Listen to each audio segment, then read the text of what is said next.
Welcome everyone to the City of Lebanon City Council Forum. We have 5 candidates for 4 spots on the City Council. They have all been provided with copies of our rules in advance of this, just to let everyone know. Each person is going to have 90 seconds for an opening statement.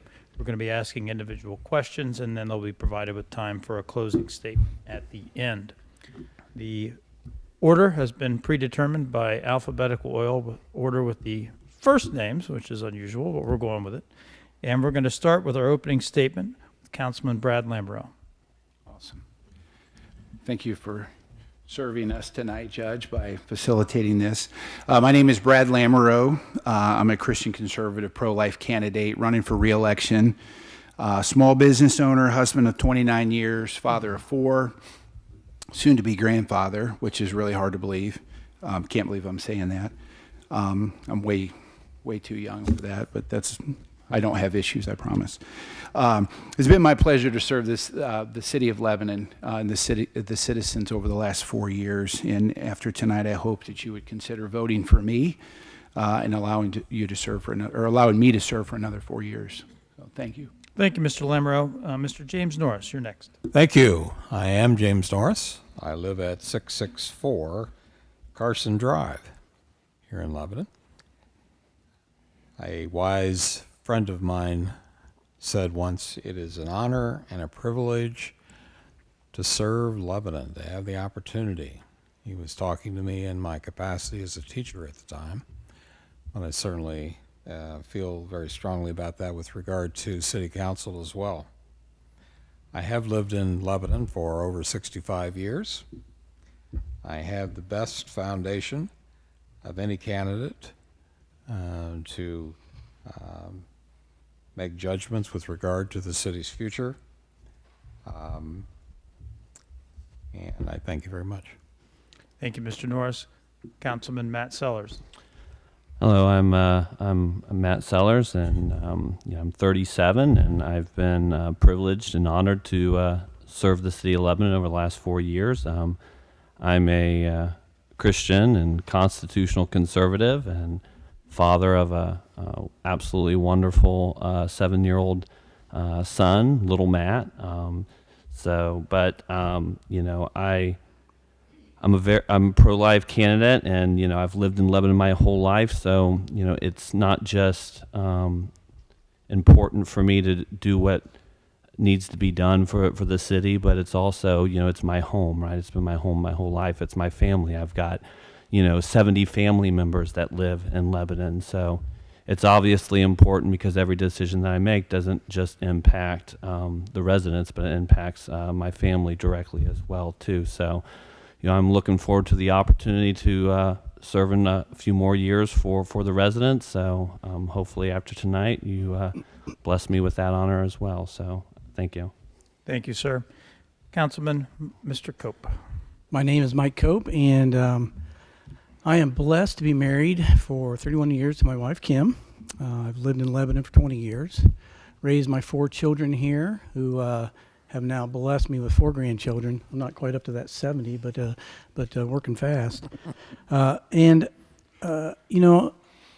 love Lebanon. I think this is, I believe it's the best city in America, definitely the best city in Ohio, where we can raise our families, live the American dream. And in the last 4 years, I am running for re-election.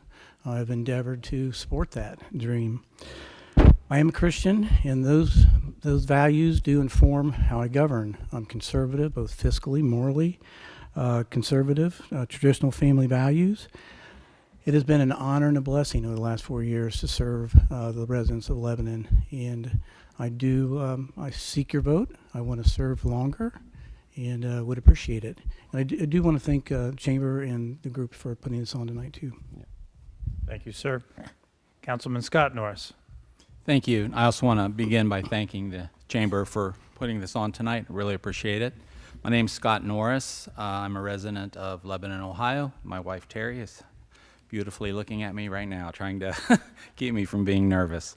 I was born and raised in Lebanon, graduated in 1978. I went to college at Taylor University. It's a Christian college in Upland, Indiana.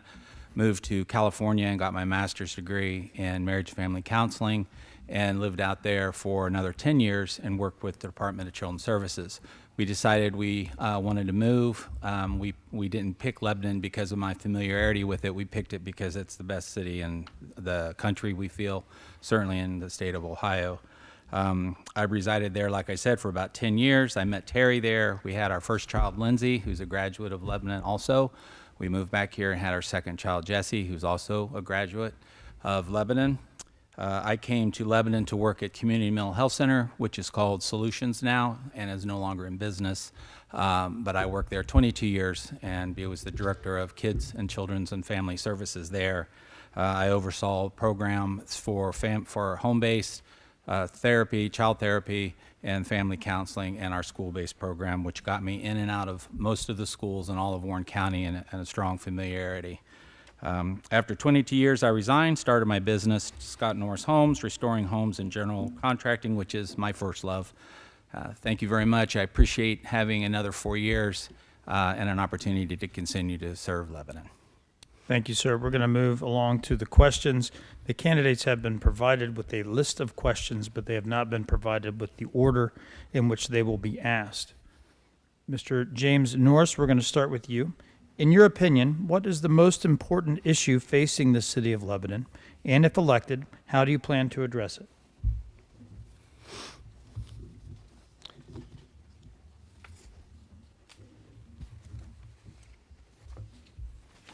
The issue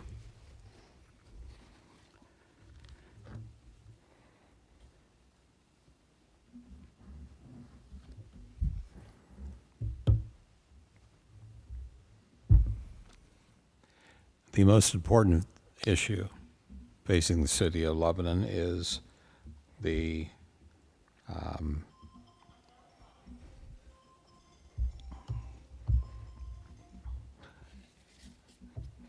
most important issue facing the city of Lebanon is development.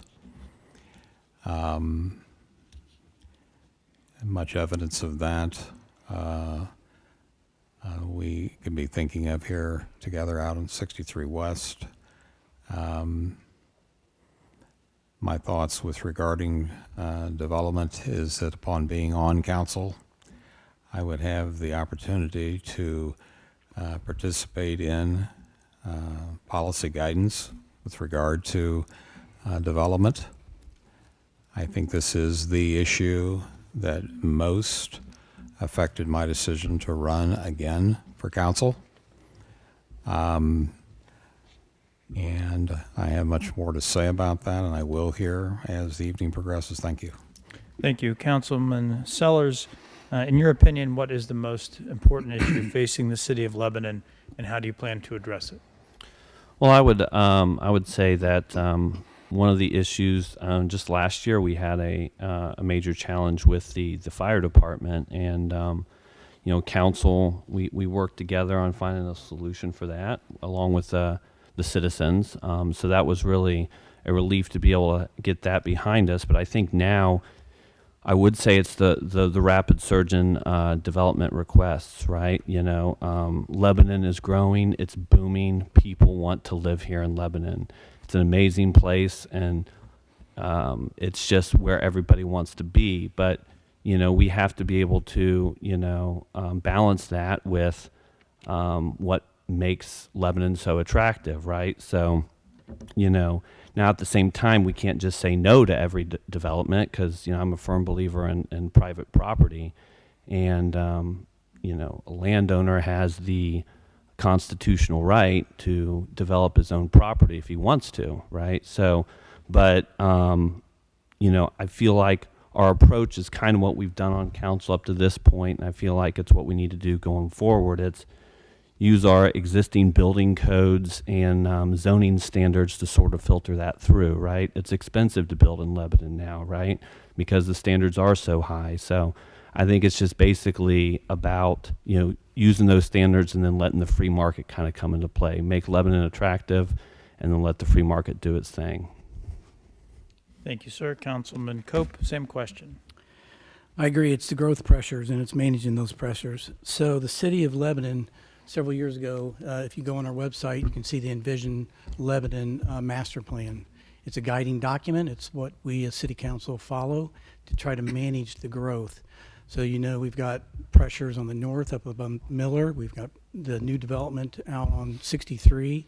So we all see the growth. A lot of feedback that I'll read is about that, about the development that they see, but it is following our master plan that's been well thought out. I think one of the other things is downtown living. As I've driven through communities, you can see small towns been hollowed out with retail. One of those things is to get people back downtown to live. We've got our South Broadway development that where we've have a contractor. We have a development agreement for additional housing downtown and to reactivate some land. We've got in Pleasant Park, we got those 20 townhomes going up right now. So, and we changed our zoning codes to support small lot development.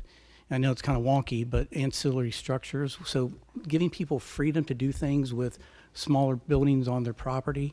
So those are a few ways that we can help control, monitor growth, get people downtown, and follow our master plan with development outside the city. Thank you. Councilman Norris, same question. If, in your opinion, what is the most important issue facing the city of Lebanon? And if reelected, how do you plan to address it? I'm going to state three, but I'm only going to talk about one. And I feel that three things are very important to the city. Coming up will be the fairgrounds issue, the 94 acres that sits right in the middle of our community, and the direction that we take there. Also, a building of a new police station.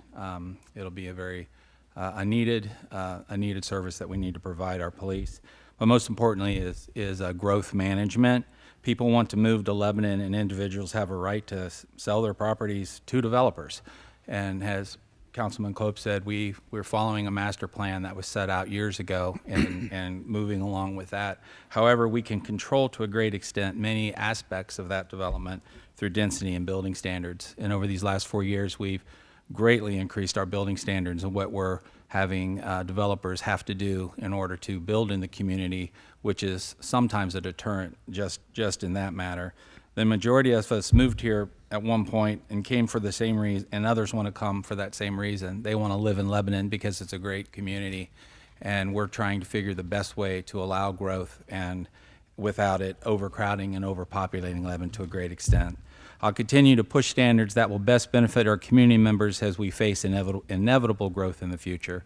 4 years ago, my comment was, I'm not no growth, but I manage growth. I do feel people have a right to come to Lebanon and property owners have a right to sell their land, but we have to have a team approach in doing it in the best manner. Thank you. Councilman Lamoureux, same question. I appreciate my colleagues' points, and I agree with those as well as far as the land rights and that sort of thing.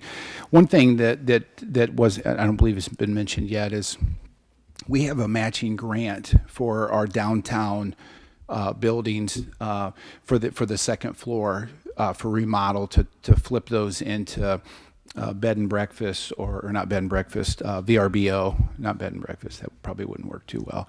But the VRBO and then extended living, and I think that that has been underutilized, and that is, I think that would help. But I guess the main point that I wanted to talk about was maintaining our current standard of living. We've lowered property taxes. We try to pay cash for a lot of our purchases. Staff has done a wonderful job seeking out grants. I'm the Lebanon representative to the OKI board, and we had our quarterly meeting this last week. OKI is Ohio, Kentucky, and Indiana, and there's 8 counties. We get together and we lobby the federal government on behalf of our small communities and townships for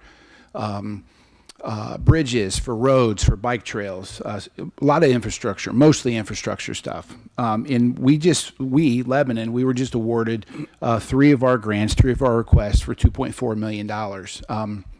That's an 80% match. So we only have to come up with 20%.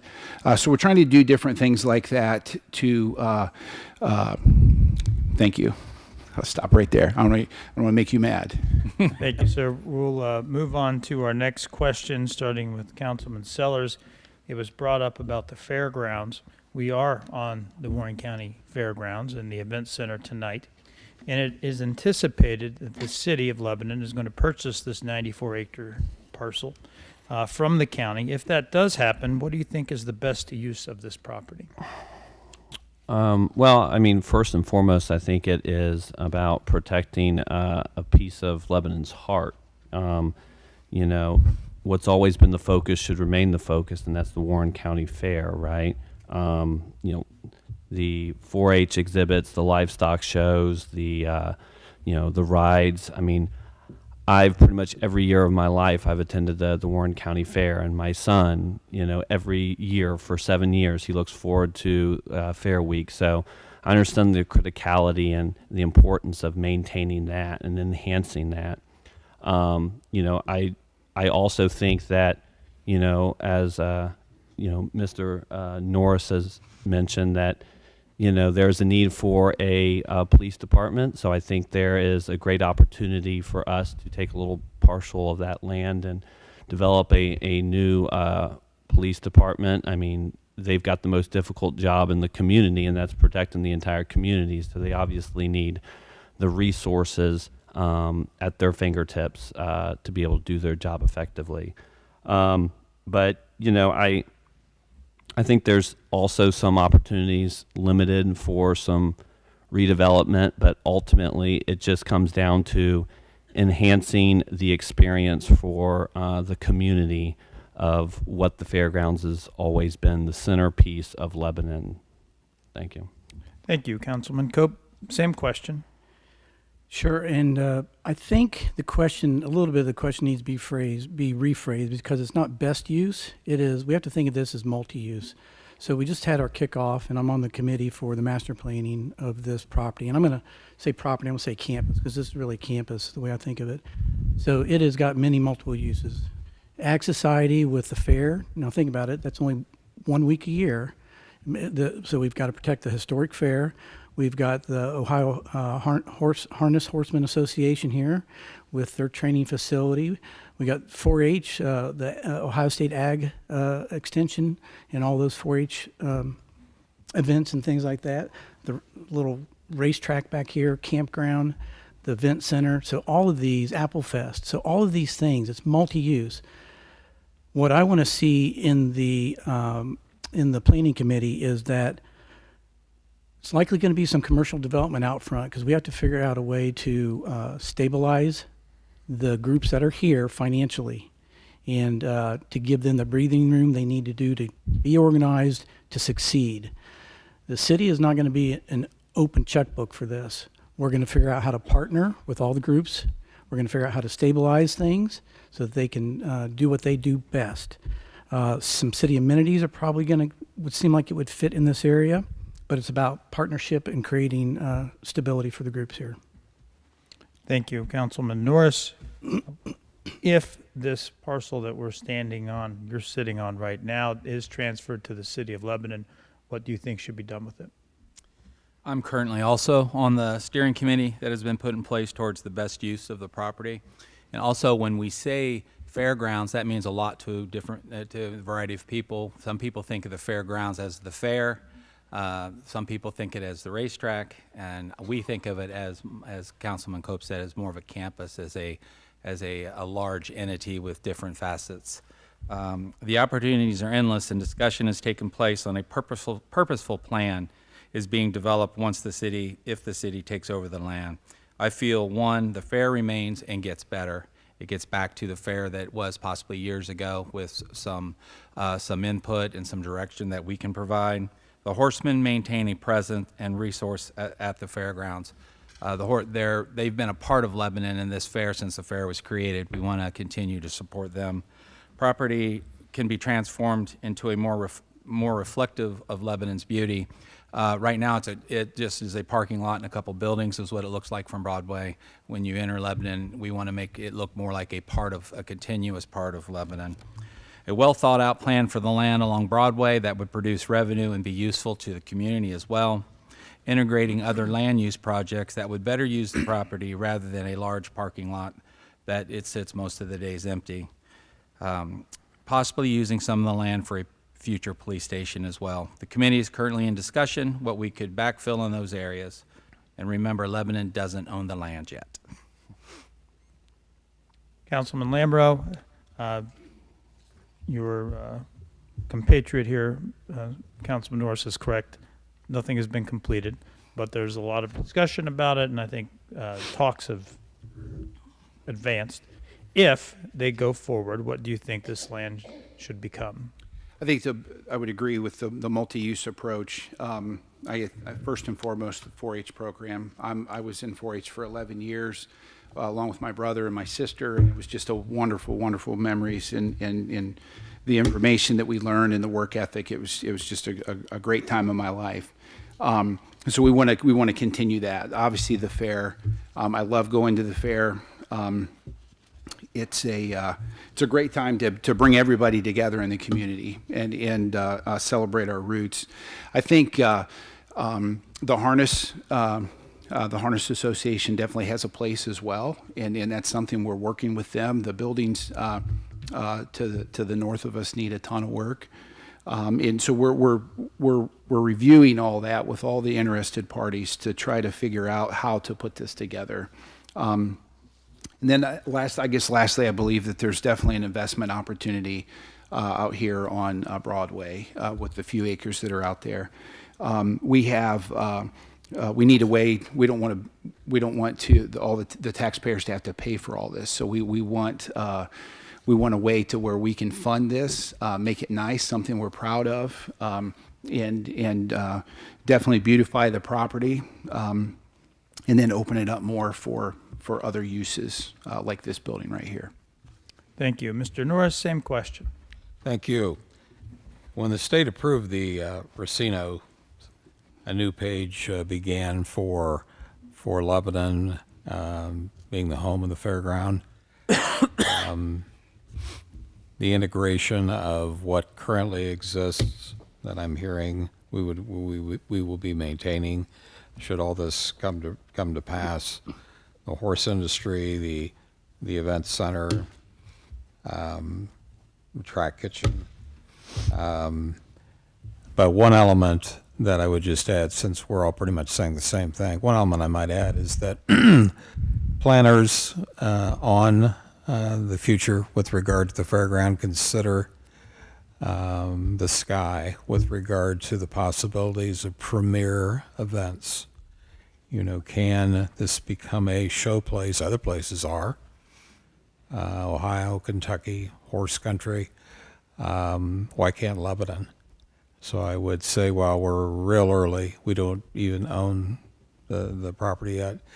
While we're real early in the discussion, be sure that one's in there too. How high can we go with regard to developing grounds and amenities that would support a premier event? Thank you. Thank you. We will stick with our growth theme, and we'll move on to Councilman Cope for our third question. The City of Lebanon has a need for hotel beds. What action do you believe the city needs to take to secure hotel beds?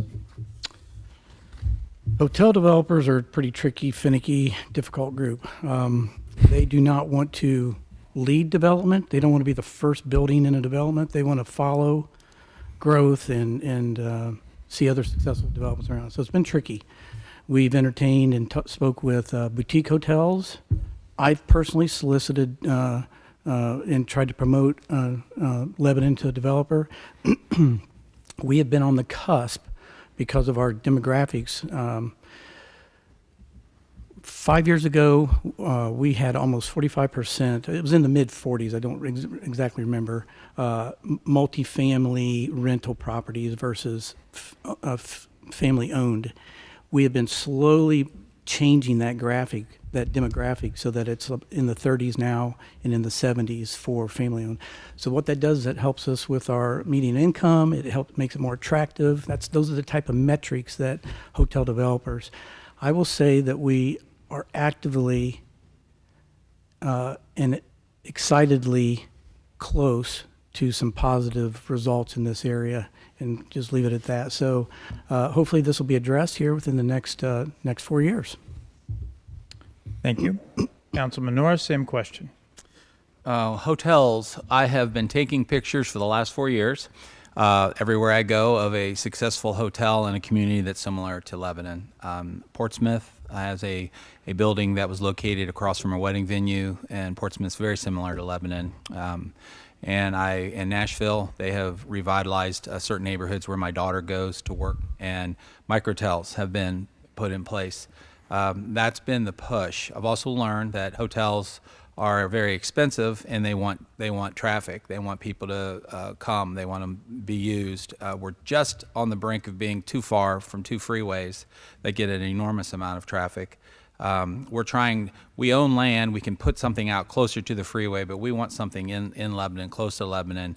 Our big line is just one of the park out on Green Tree. Thousands and thousands of people attend there for 2 and 3 day sporting events, and we say they all turn right, which is Mason.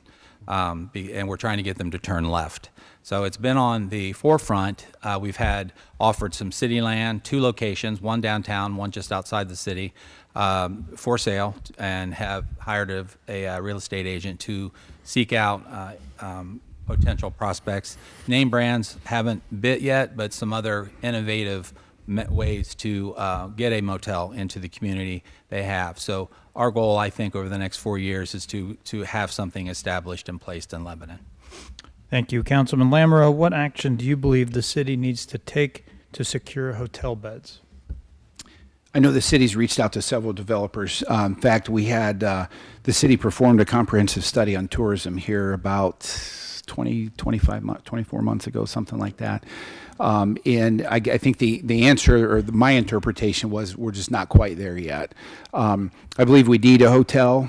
I ran into a developer.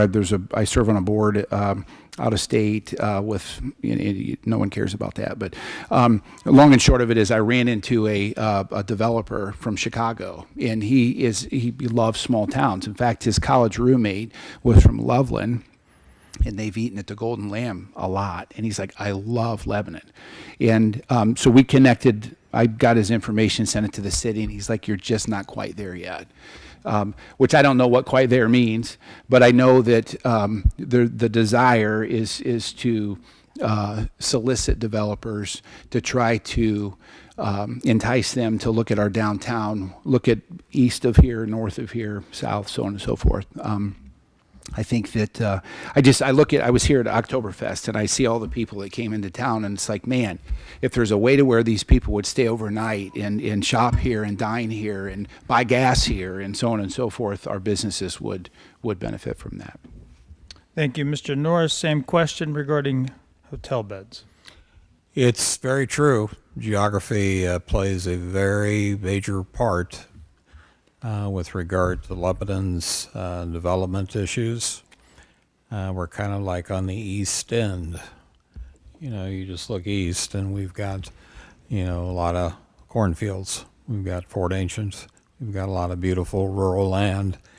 And I do some Uber driving, and there are, as I drive around, a lot of hotels that have sprung up in Kings Island, I-75, you know where they are. And they're closer. But as far as one here, we're hearing up here various comments. I concur with regard to why one hasn't come here yet. We're kind of at the B&B level, Airbnb level, the bed and breakfast level. I am curious, not sitting in on council deliberations in recent years, what enhancements the city can offer in this area. How hotel taxes could possibly benefit us with regard to if we had enhancements, a hotel was here, and then what kind of revenue might come to supplant or to offset other expenses we would have in their development or that development. But to this point, we're not quite there. We're awfully close. Thank you. Thank you. We'll move on to our next question, and now we're going to have some questions about our individual candidates. Start with you, Councilman Norris. What community groups are you involved with? You missed one candidate. I'm sorry, Councilman Sellers. Thank you. I did that last time. You can throw something at me if I do that again. All right. What does the city I got need the to cell do to secure hotel beds? Well, the beautiful thing about going last is you get to regurgitate everything everybody else said. But no, we are actively looking and working directly with developers right now. I personally find a little more value in a boutique style hotel. I feel like it fits Lebanon's charm a little bit more so than the big tall block buildings that would stick over the skyline. But as mentioned by several members here tonight, is our difficulty and the challenge is location. While it is a blessing to be right between Cincinnati and Dayton and right between 71 and 75, not necessarily for developers, right? They're looking for property right off the exit, and we're not really there.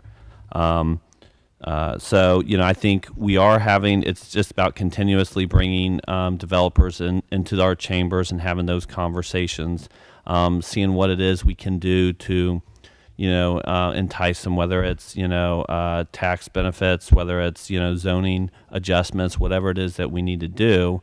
But ultimately, it's sort of the same thing as I mentioned before. I think our job as a council is continue to make Lebanon and as attractive as possible for the free market to do its job. Everybody wins that way, especially the citizens of Lebanon. Thank you very much. Now I'll get to you, Councilman Norris. What community groups are you involved in or with, and why are you involved with them? Thank you. Being on the city council takes up the majority of my free time, and that is probably the largest community group that I'm involved with. That has opened doors for many subcommittees that I sit on as well. So that takes up the majority of my time. I'm also on the board of the Warren County Historical Society. My love of history, that's a good fit for me. It's a working board, so not only do you get to go to meetings, you get to work on the museum as well. I'm a current member of the Warren County Career Center Advisory Committee, although I haven't attended in the last couple of years.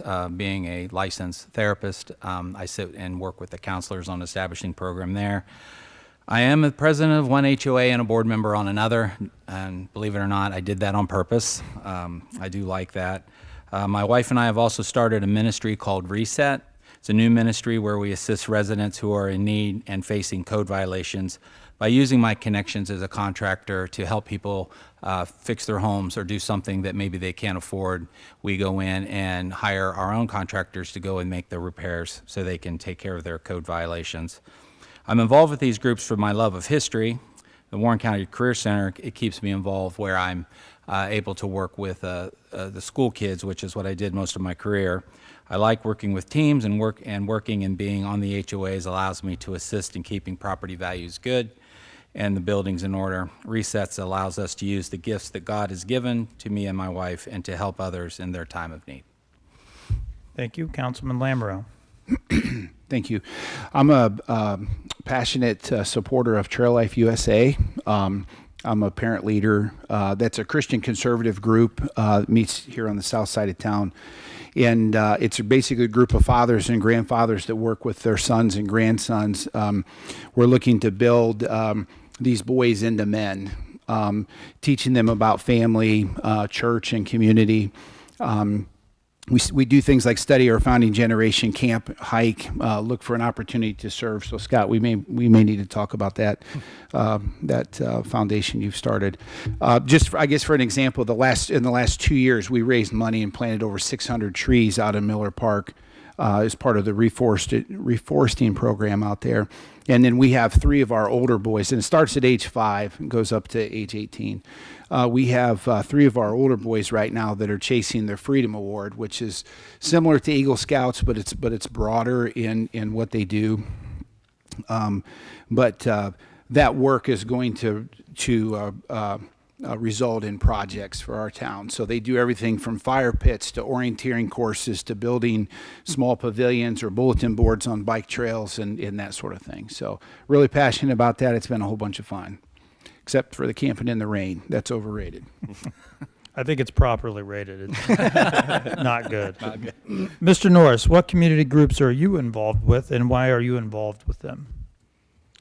Thank you. I made the point when we started the evening that my basis and my foundational appeal with regard to being a council member and that I'm best qualified is that I have a 65-year perspective on Lebanon, moving here as a young child in the area, and then outside of going to college, I've lived in Lebanon for many decades.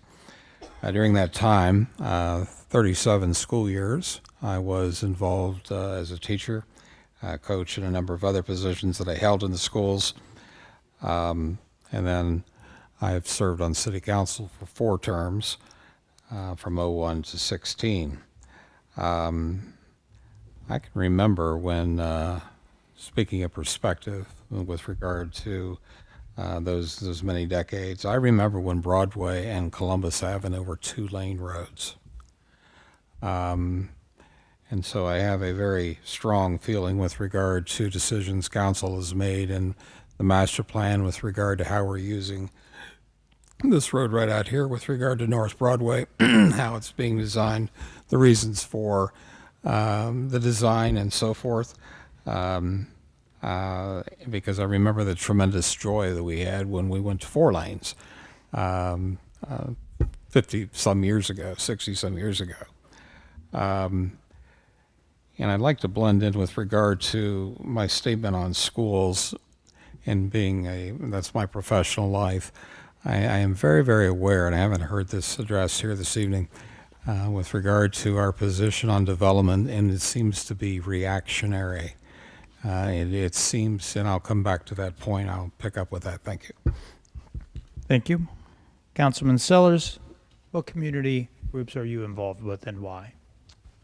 Well, I'm involved with the Warren County Republican Party. I was elected by my neighbors to serve as a central committee member there. The why is, pretty simple. I believe in limited government and personal freedom. I think I believe in the Republican form of government that, keeps decision making close to home and, to its citizens. And I believe not only has those principles made America a great place to live, but also the city of Lebanon. I'm also on the board of directors for a nonprofit called Mary's Bridge, and what their mission is essentially giving people opportunity to a second life. They come out of prison, and it gives them an opportunity to help them find a new job, get back on their feet, a place to live, recontribute to society. It's it's a great reminder that mercy and accountability can kind of go hand in hand there. So it's really cool to see the impact and that mission has done. Like I mentioned before, I've got a 7-year-old boy, and therefore he loves sports, and I'm involved with the youth sports programs, specifically basketball and baseball. And when given an opportunity, I try to help out and volunteer for the Chamber of Commerce with some of their festivals when able to. Thank you. Councilman Cope. Well, I'll somewhat selfishly admit I've been trying to pull back with, in about 18 months, having 4 grandchildren all of a sudden, so life is moving pretty fast right now, which is exciting, very exciting. But City Council takes a lot of time, and so that's one of my primary, obviously. And I'm on the Warren County Foundation Civic Fund, and proud to be a part of that to help the community. And then recently, I did step into to the Fair Board master planning, and so we've started those meetings. So I have tried to limit and to make family, which is one of my most important things, central in my life. Thank you. Councilman Lamoureux, I want to ask you about an initiative that you would support. I'm going to reference what Mayor Messer said a few years ago about the statue down by the train station and Broadway by the railroad tracks, and how he loved that and loved that for the city of Lebanon. If elected, name one small project or initiative you support that may not make a splashy headline, but that you will advocate for as a member of council. I think my primary focus is going to be on the hotel. I would really love to see something done with the shoe factory. I think that is just an amazing location down there, and I would love to see that. Fortunately, I don't own that, so I really, we have to work with a private developer on that.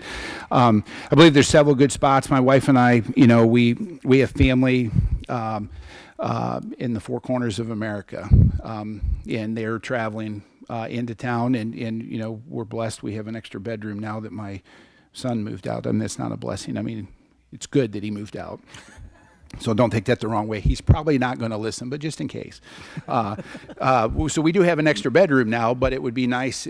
We have a lot of siblings. I have 95 cousins and aunts and uncles, and they're constantly burning up 71 and 75, going to different things, and we're a revolving door. So it'd be great to have a hotel to try to figure out how to keep some of those visitors from the sports complex to the downtown festivals here in town. Thank you. Mr. Norris. I would support, after very close discussion and talking with, because I know of their work and I know they've made a lot of efforts in this area. After very close discussions and continuing discussions with the YMCA, what else can the city do with regard to recreational opportunities for our citizens, and particularly the children? I know of a project that we talked about, it's got to be now many years ago when I was on council, as a recreational opportunity for kids that one excuse or another never happened. And I know the Y does a lot of things with scholarships and so forth, but I certainly have a strong feeling with regard to that area. Another area I'd like to throw out is, what else could the city do with technology to making our city smarter and increasing quality of life for citizens and tourists? I am not an expert in that area, but there are people who are, and I do have some examples in my mind of opportunities lost or not carried out as well as they should have been years ago in this area. Thank you. Thank you. Councilman Sellers. I'd like to specifically look into easing some maybe unnecessary local regulations when it comes to telling citizens what they can and can't do with their local property, right, with their private property. I mean, that is literally a cornerstone principle that our country was founded on. I mean, it's in the Declaration of Independence, for goodness sake. So, I feel like easing up regulations, it gives families, independence, stability, and pride and ownership, and I feel like that's something pretty much everybody here would like to see. I just think we need a simpler, more trusting approach. Our default, needs to be freedom and not permission. And this isn't just a Lebanon issue. This is a national issue. Now, while I'm really proud of some of the progress we've made on council over the last few years with some of the things we've done, I feel like there's greater opportunity. And like I said, this is a national issue, and Lebanon has been leading the way for many many things over the last so many years. So I feel like this is another opportunity that we can lead the way on. It just comes down to trusting our citizens and not micromanaging them. Thank you very much. Councilman Cope, same question. What is a project or an initiative that we may not have talked about that is important to you for the city? Life, liberty, and the pursuit of happiness. Life and the dignity of life is important to me. That's why I wear this right here. And I would say, for an example, initiative, we did the baby box at the fire department, and that saved a baby. A woman in a difficult situation dropped her baby off, and that was just in December of last year, December of 24. Or whether supporting and working with Elizabeth New Life Center, where they help women in difficult pregnancies. Family Promise here in Warren County. What great organization for homelessness. So I work in the senior living industry, so I think of the dignity of life from preborn to as a senior. It spans all of that, and so I'm passionate about it. And it doesn't get, matter of fact, sometimes it's controversial, which is unbelievable. But I do, I'm an advocate for the dignity of life, preborn until you're in the grave. Thank you, Councilman Norris. What is a project or initiative that you would advocate for? I would advocate for the continuing to support the existing grassroots programs that are out there already through any means that we can, from the city through grants, through utility reductions. We have many, many organizations that Mike mentioned a few that are already serving, and I would want to, and that often goes behind the scenes, but the city does support many, many organizations. One of my passions is small lot development. It's not very splashy, but it also would allow us to use some of the bigger lots that are in Lebanon in creating smaller homes. The only way we're doing smaller, affordable homes now is they've got to be smaller and they've got to fit on smaller lots. So we've currently done some code and zoning revisions that's already in the works and has happened, allowing for certain areas of Lebanon to build where homes can be built on smaller lots. The rezoning is a task. It has to be done fairly, and so we're not overcrowding and we're not making it inappropriate. Again, that's where our building standards come into play. I'm imagining not tiny homes, but smaller homes. When people think tiny homes, they think of trailers, and it's smaller homes. I've done a lot of research. I have many plans on my own desk trying to go through what would fit Lebanon's structure. There's just so many things in Lebanon that can be worked on. Beetle Cabin was one of my most favorite jobs that I got to work on downtown, leaving a legacy for others to see and work that I've done. Thank you very much. We will shift back to you, Mr. Norris.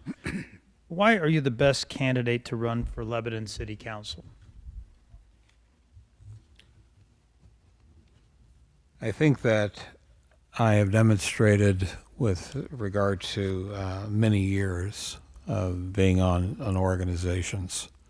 I was on the Solutions Recovery and Counseling Board for over 40 years, on the Historical Society Board for over 30 years.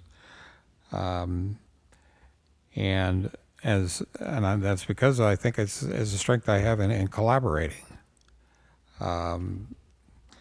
I also, as a candidate, bring to this audience and the voters no agenda, no labels.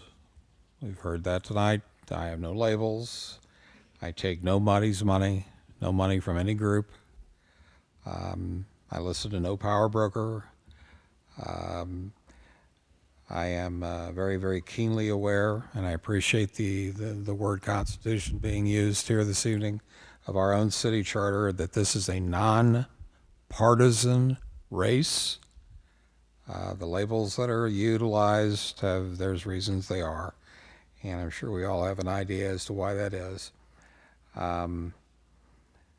I feel very strongly with regard to what the Charter sets out for us to give attention to. Safety, development of the city, and the promoting of the city's businesses. Thank you. Thank you, Councilman Sellers. Well, I mean, I would say that I fight for the principles that I feel truly matter: faith, family, and freedom. And I don't just fight on them; I stand on them. And I believe in the American cornerstone principles of limited government, personal freedom, and God-given rights. I think also I've, over the past 4 years, I've shown the ability to help improve the standard of living for the people here in Lebanon. We've lowered property taxes because, again, that paycheck is yours. It's not the government's. We've paid debt off early, saving taxpayers hundreds of thousands of dollars, giving them a little bit of an ROI back on the money they're investing in this community. We've cut electric costs through smart and local energy. We're not knocking on the federal government's door for help in that regard.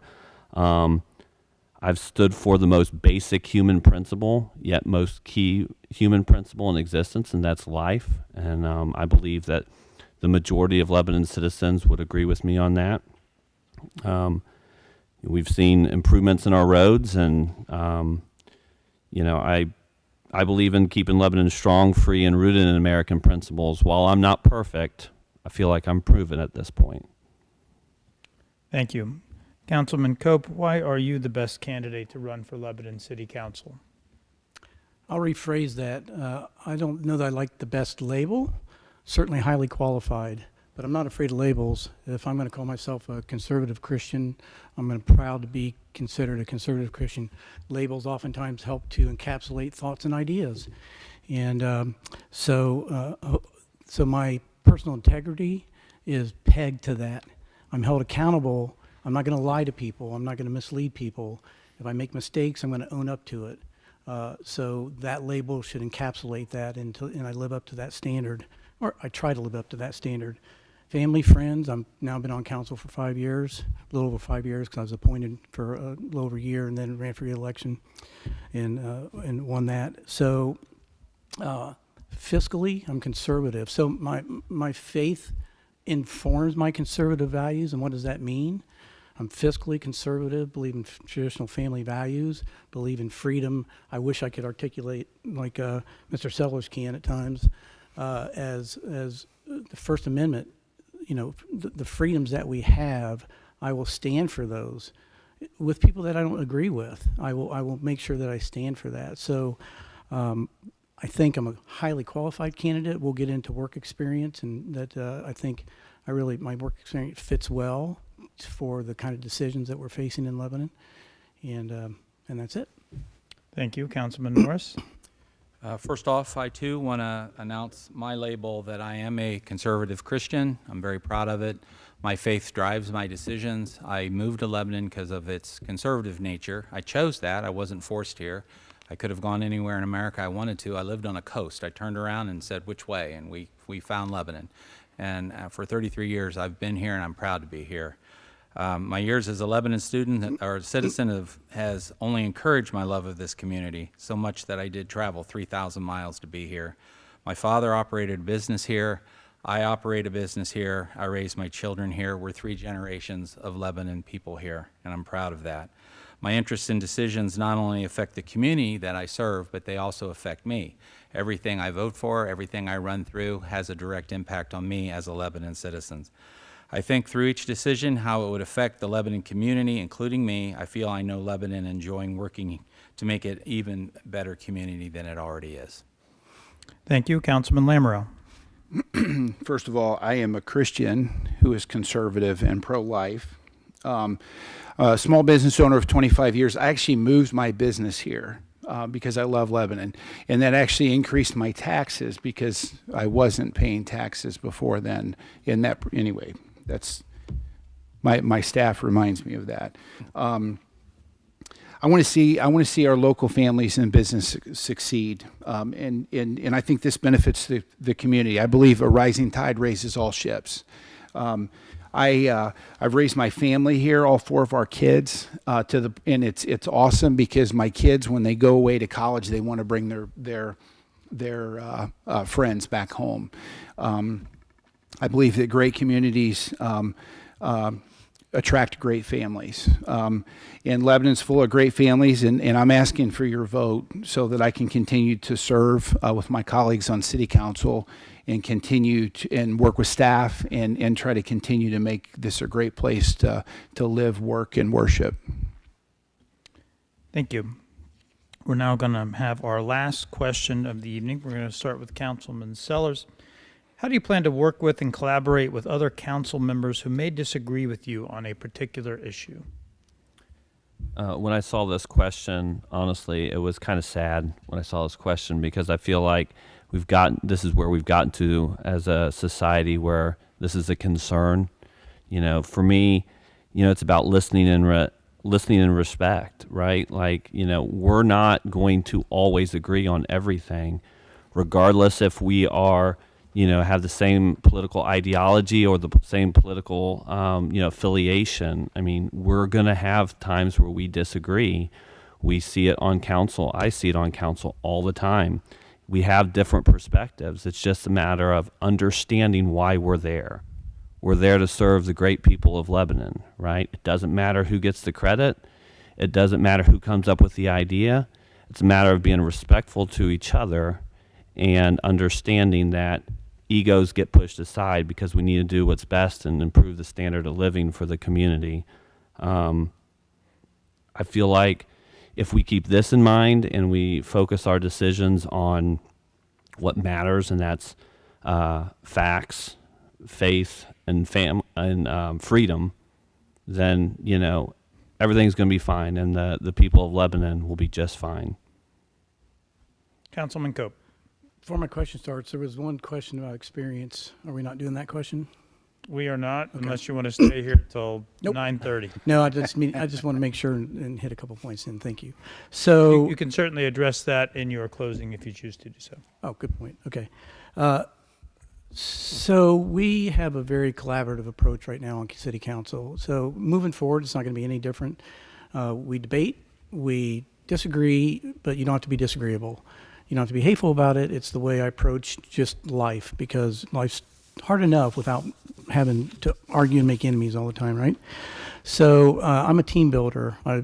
Just on the experience side, I work with campuses. I manage construction projects and developments around the state of Ohio, senior living campuses. That's why I said I'm in senior living.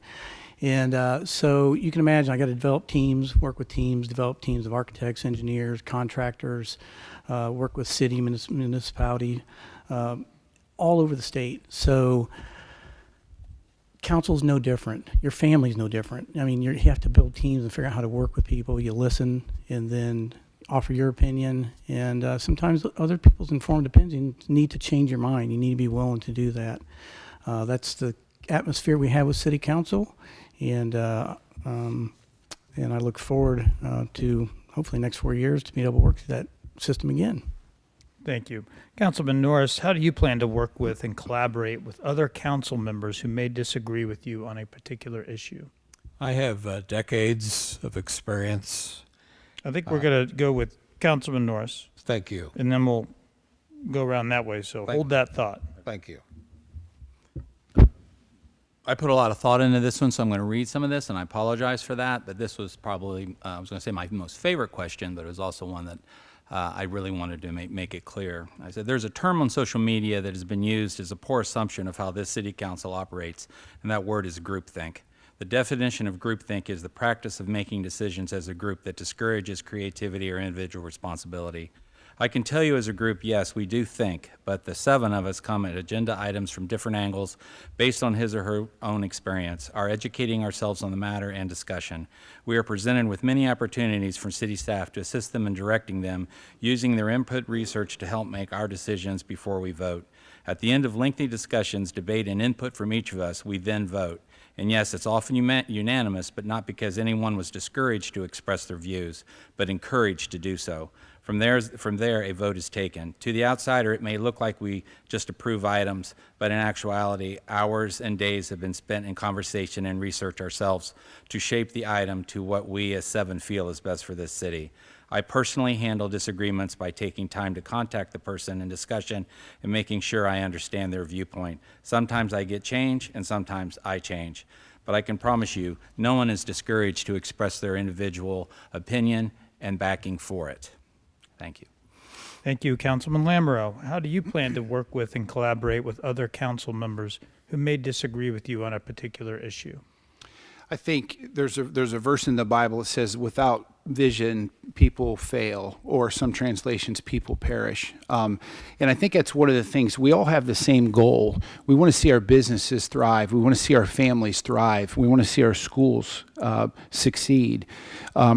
I think if you come to our work sessions, you'll get to see firsthand. We discuss ideas. We wrestle with ideas. We ask questions. and to Councilman Norris's point, sometimes we just agree to disagree, and we do it respectfully. But we all know that the other person is coming with the idea of how is this going to best serve our country, or not our country, forgive me, our community. Speaking of our work sessions is where a lot of the comments are made. A lot of times the stuff is hashed out in work session before it gets to council. So the council meetings are not as lively, I should say. So one of the things that I would, if you're not able to come, you can go to the city website. And you can follow. There's a link on the city website to where you can go and all of our work sessions, all of our city council meetings are archived there. So you can go back and you can listen, and it's really informative, in my opinion. But at the end of the day, we can agree to disagree respectfully. All right, thank you very much. And Mr. James Norris. Thank you. I was saying out of turn there. I'll come back to that thought. Collaboration for me is an understanding that what I want to say may not be the most important thing, or even needed. This skill, I believe, I have refined. I don't think council would have any concern whatsoever in me joining this board. I fit with regard to discussion, and having again, no labels, no agenda, no one I'm answering to, using my own money for my campaign.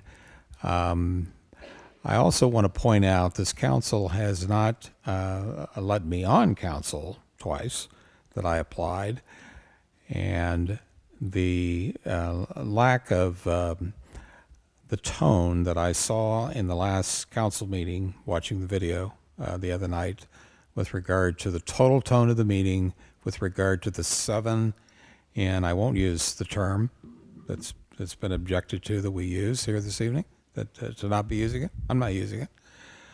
But the group mentality I can fit into, and I want to assure the voters that I would. Thank you. Thank you. That concludes our questioning. Now each candidate will have 2 minutes for a closing statement to the voters. We will start with you, Councilman Cope.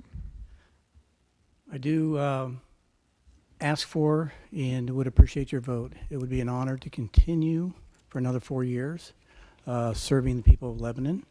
And I do want to touch on, just make sure on my experience, because I really do feel like it fits well. I mentioned already that I work in senior living, so I've had 30 years in commercial construction, building campuses, college campuses, schools, infrastructure, highway, sanitary sewer, the type of things that healthcare, hospitals, the type of infrastructure that cities need. And in the last 13 years, I'm senior director for construction and facility management. As I mentioned, 6 campuses around the state. So my work experience fits well with the type of decisions that come before the city. It fits well and gives me insight. I understand what developers need in order to have a successful development, which is what we want, without taking advantage. I understand what the city needs to see for developments for the city to be successful. So that balance, I can weigh those different interests, and so I would appreciate your vote. I'm not sure how to. I don't get on social media much, so I'm not sure about the groupthink, but I can assure you, I would not have come out in supporting the current city council members that are running for re-election, because I know the type of character and the quality of the individuals, and that there is no groupthink. That's surprising to hear that. So thank you very much. Thank you. Councilman Norris. That's okay. This one? Me? Thank you. I do appreciate the opportunity tonight to introduce myself to you and those watching. I would also ask for your vote so I can continue to serve for another 4 years. I'm 65, so I'm going 4 years at a time. I'm not predicting past that. It's been an honor to serve with the other 6 council members, not only the 3 that are up here with me, but the other 3 as well, the men and women that have served and witnessed their passion for our community. Most of us own businesses or have family members that own businesses in this town. That is a great benefit because, as I said earlier, our decisions that we make or supply directly affect us. A tax increase, a tax decrease, land usage, how zoning is done, we're all affected by that in many ways. And we all bring our experience from our businesses into council. Most of us have many years in Lebanon, so we've been a part of, some of us went to school here, played football here, played different sports, had children that went here. They're involved in other schools that are in our community as well. So we're all very tied to Lebanon, and we care very, very much for the community as a whole. I waited as long as I did to run for council because I wanted it to be just the right time, mainly to be able to have the time to serve. I was, I'm not going to say voted, nominated to be vice mayor, which adds a little bit of time. I feel obligated, and it's a great obligation to go to as many things as that I can physically attend. I still work full time, but the council comes first. I run my schedule through what the council offers, and I'm in a position to do that. So I'm happy to do that. But again, I thank Lebanon as a whole, the friends that I've made, the people that I've got to know, the communities, the businesses that I've been able to go into. I never would have had that opportunity if I wasn't elected, and I appreciate that very much. Thank you. Councilman Lamoureux. First of all, thank you to the chamber and to Judge Hubble for setting this up and officiating. Thank you for the timing team. Hopefully they bribed you with ice cream or pizza or something. I know this is really exciting. But no, I appreciate you guys coming out. I'm a Christian, pro-life conservative, 25-year small business owner, husband of 29 years, father of 4, soon to be a grandfather. I voted to lower property taxes, which I think is pretty cool. Especially in this inflationary timing. We've paid cash for equipment and property. We've retired debt early, paid off bonds early. We've invested in our roads and parks, and we're continuing to do that through grants and savings. And ultimately, I believe that my votes have helped improve our community standard of living. Early voting has started, and election day is November the 4th. I would appreciate your vote. I would count it an honor and a privilege to serve another 4 years with my colleagues. Thank you. Thank you. Mr. Norris. Thank you. I do appreciate the reference to and believe that the intent is serious with regard to the mention of lesser property tax and so forth. But the zillion-pound gorilla in the room is our development issue. Ohio is one of 22 states where school boards cannot assess impact fees on developers. We are in a reactionary period. Those of us who are far younger than me, with schools that are currently full, are looking at what's happening and knowing that we are going to soon have to bear up to the responsibility of new buildings. I, therefore, would be a council member who, despite master plans and despite what's already taken place, will be standing up for property rights. Those of us who are property owners and taxpayers in particular. I also say, with regard to the incumbents have made every effort to run as a group, even endorsing school board candidates. So therefore, I say vote just for me, please. I want to also slip in the fact that my wife is here, a 74 grad of LHS. I'm a 71 grad of LHS. 3 daughters went to Lebanon High School. 5 of our 7 grandchildren are going through Lebanon schools. And with that background, I will be constantly reminding those of us discussing the future of what we are doing with just go past Walmart and consider the multifamily units being built and all the children who will be needing to go to school and a place to go to school. I have appreciated the evening and exchanging views with the candidates, and I thank you very much and would appreciate your vote, and just vote for me. Thank you. And Councilman Sellers, your closing argument, please. Well, first, I'd like to thank the chamber as well, and Judge Hubble. Even though you did try to skip me on that one question, I still forgive you. You need a good staff. My staff isn't here. No, it's been a fun evening. I always enjoy the opportunity to talk, to have some talking points. But 4 years ago, I took an oath to uphold the U.S. Constitution, the Ohio State Constitution, and the Charter of Lebanon. And that comes first before any other decision that I make, right? So no matter what comes to our desks, you've got to ask yourself, what is the proper role of government in this specific case, right? I believe the proper role of government is protecting its citizens, right? No matter the age or the race or the creed, you have to protect your citizens. And then you have to do everything within your power to improve the standard of living of the community and those citizens, right? So I think we sit up here and we talk about different talking points, but ultimately it comes down to not really who we are, but what we can do for the community. And so I've been honored to serve for 4 years this community, and tonight I ask for your vote again. And so I would be able to continue to have the honor to serve, in my opinion, the best community in America. Thank you. Thank you. I would like to personally thank all of the candidates for your time, the Chamber of Commerce, specifically our president, Chris Summers, who organized the vast majority of this event. That will conclude our forum tonight. I wish the best to each of you. Thank you. I thought it was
Test.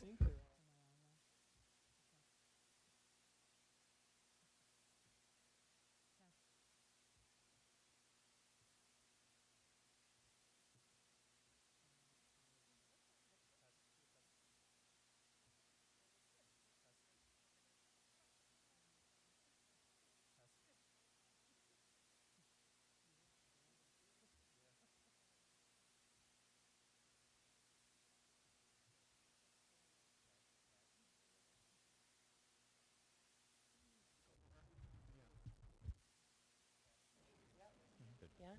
Testing.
Welcome, everyone.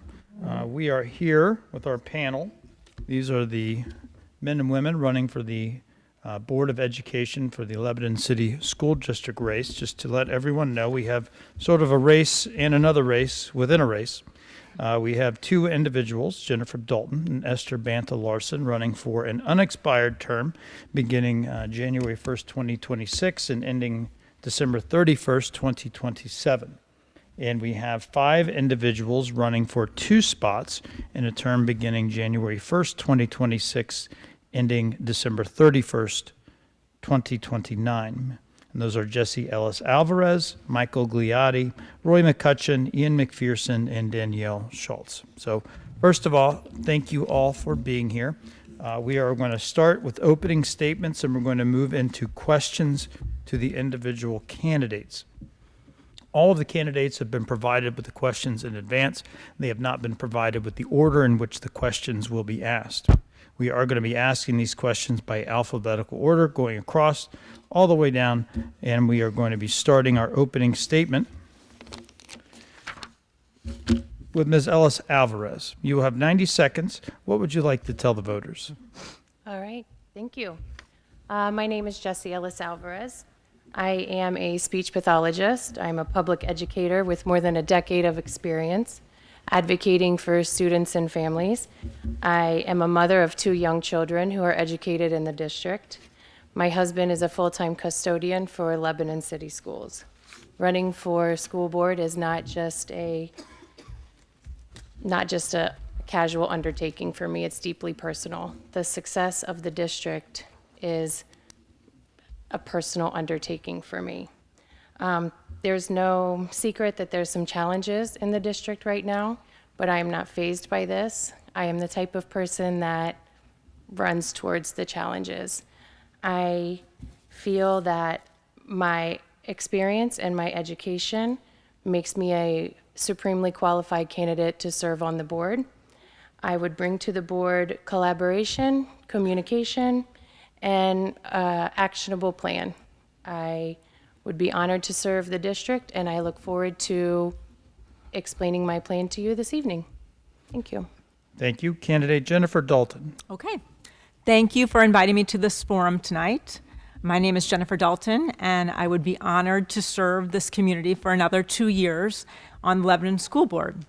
Although this is not a partisan race, I believe it's important that you know that I am a conservative Republican. My husband and I have raised 3 children in Lebanon, and I've spent 16 years working in medical device sales for Johnson & Johnson before choosing to stay home.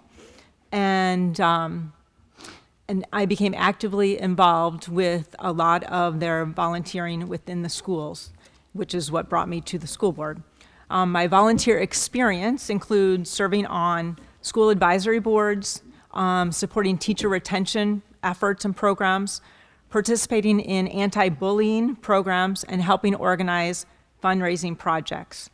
I'm running for re-election because I believe that the education of our children is the foundation of Lebanon's future success. We must ensure that we deliver the highest quality education as possible using our resources wisely and always keeping the focus on student outcomes. I believe education in Lebanon should reflect the values and morals and ethics of the community, and I support transparency so that parents are fully aware of what kind of education their children are getting. Thank you very much. Mr. Michael Gliotti. Good evening, everybody. My name is Mike Gliotti. I'm really glad to be here. Thanks to the Chamber for having us. Thanks, Your Honor, for moderating tonight. I'd like to talk to you about investment tonight. I'd also like to tell you a bit about myself. I'm a dad, I'm a husband, I'm a community member right here, obviously. I'm very, very proud to be the Vice President of the Board of Education right now. I was appointed, not elected. And I'm proud because of the product that we produce. We produce outcomes for our students. We produce outcomes for our staff, for our community, for our teachers. Our product is people. what a fantastic product. If we were a business, our product is people, and we're doing very well at it. My daughter is a product of Lebanon City Schools and the Career Center. My son is currently a sophomore in our high school. I'm a business owner here right in town. I'm a homeowner. I'm a taxpayer. I also want you to know that I invest in many ways in our community. I'm a volunteer. I volunteer with the Chamber. I volunteer in the classroom. I'll be in Mrs. Brooks, Mrs. Coleman's classroom next week talking to the kids. I'm looking forward to that. I announce at different events. I'm a sponsor here in the area. So this is an investment for me, and it matters to me, and I appreciate being here. Thank you. Thank you very much. Esther Larson. Good evening. I am running for the 2-year unexpired term, and I grew up here in Lebanon. I live on land that has been in the family name since 1798. All but 14 of my years have been involved with Lebanon schools. First as a student, K through 12. I also taught here for 32 years. I mostly kindergarten, love my little ones. I was on curriculum committees. I was on the Lebanon Education Association president, and I was also a school board for 16 years, including the Warren County Career Center. I have 2 children, Nicole and Chad, who both went through Lebanon schools and are being very successful. I have 4 grandchildren that have completed Lebanon schools, and 1 more will graduate this year. I have 5 great-grandchildren that do not live in the district, but I would love to get them back here. Besides teaching, I was president of our family-owned business, J&E Pool Management, for 15 years before my husband and I retired. So my business experience has also helped me to be a school board member. I urge you to read about the candidates and not who they're with, but what they're about. I come to the meetings prepared. I always have enjoyed serving for the board, and I hope to be back. Thank you. Thank you very much. Mr. Roy McCutcheon. Thank you very much.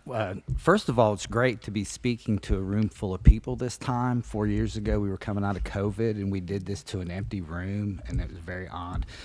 My name is Roy McCutcheon. I am running for re-election to Lebanon City Schools Board of Education. I was elected to the board for the first time in 2021. I have served 2 years as the board VP, and I am currently your school board president. That said, most people in town probably know me as the dirty guy that owns the Black Barn. My father retired in Lebanon from the military in 1972, and I attended Lebanon City Schools 2nd grade through graduation in 1983. I then went on to earn a Bachelor of Science degree in agriculture from the Ohio State University in 1988. I moved back to Lebanon in 1994 when I purchased the Black Barn. And my son attended Lebanon City Schools, kindergarten through 12. He was very active in athletics, sports, and the ROTC program. Currently, he is an FBI agent, and my daughter-in-law is also employed by the FBI, so I have to be very careful of things I say around him. I have 2 wonderful grandchildren, Ellie, who will be 4 in December, and Robbie, who just turned 2 in August, and he's redefining the meaning of the terrible twos. I have a very I'm sorry. I'm sorry. You told me to stop, Brian. Mr. Ian McPherson, your opening statement, please. Hello, my name is Ian McPherson. Like many of you, I care deeply about our community's future, and with that starts with our schools. Education changed my life. I was fortunate enough to attend a public high school with an engineering program, which gave me an early exposure to problem solving, teamwork, and creativity. That experience set me on the path to becoming a software engineer, and I want to bring those same kinds of opportunities to students right here in Lebanon. My priorities are simple. First, I want to expand elective STEM and engineering programs so students can explore real-world career paths. Second, I want to bring full-day kindergarten to support our community's parents and ensure every child starts strong. And third, I want to make sure that we stay fiscally responsible while keeping our schools safe and supportive for students and teachers alike. I believe in Lebanon schools are full of potential, and with thoughtful leadership, we can help every student reach it. Thank you very much. Danielle Schultz. Hi, thank you again for having this tonight. Good evening, my name's Danielle Schultz, and I am a Christian conservative Republican. I'm pro-life, pro-family, pro-police, and pro-Second Amendment. My husband and I have been married for almost 34 years. We've lived in this community most of that time. We have 3 grown children and 5 grandchildren. One of them's on the way. My husband and I, we homeschooled our children for a number of years. We've also sent them to private Christian school, and all 3 of our kids graduated from Lebanon High School. So we've had a wide variety of experience in all different kinds of areas of schools, and a lot of viewpoints from each kind of parent. Before teaching in the public schools, I worked in a Christian ministry called Cru, formerly known as Campus Crusade for Christ. Some of you might know the extension of that called Athletes in Action in this area. I also helped my husband begin a homeschool basketball program for kids in our community. Started with 2 kids and developed it to 150 students. It's now called the Trailblazers, and it serves hundreds of homeschool kids in the area. I've been a special ed teacher for 23 years. I've worked with students with a variety of abilities and needs. Currently, I'm a teacher in Mason City Schools, and I'm responsible to collaborate with parents, service teams, teachers, and paraprofessionals to meet the needs of children with all kinds of abilities. I don't take this responsibility lightly. I'm reminded often that whatever you've done to the least of these, you've done it unto me. Thank you very much. We will now begin our questions, and we're going to be starting with Jennifer Dalton. In your opinion, what are the biggest challenges facing the City of Lebanon schools? And as a school board member, what will you do to address those challenges? Okay. The challenges that we face, every month we discuss the budget and to see where we are within and how many years we have until we have to go out to get what's called new money, which is a levy. So we take that very seriously in planning for the current year and years to come. We have a 5-year plan that we go on, and that was a strategic plan that also involved surveying the community on what was important to them. And we try to stick to that. And then we develop our action plan to best meet the needs of the students while at the same time keeping within our budget limits. So sometimes we have to shuffle around different classes and different programs, but we try to keep the quality of education at the forefront.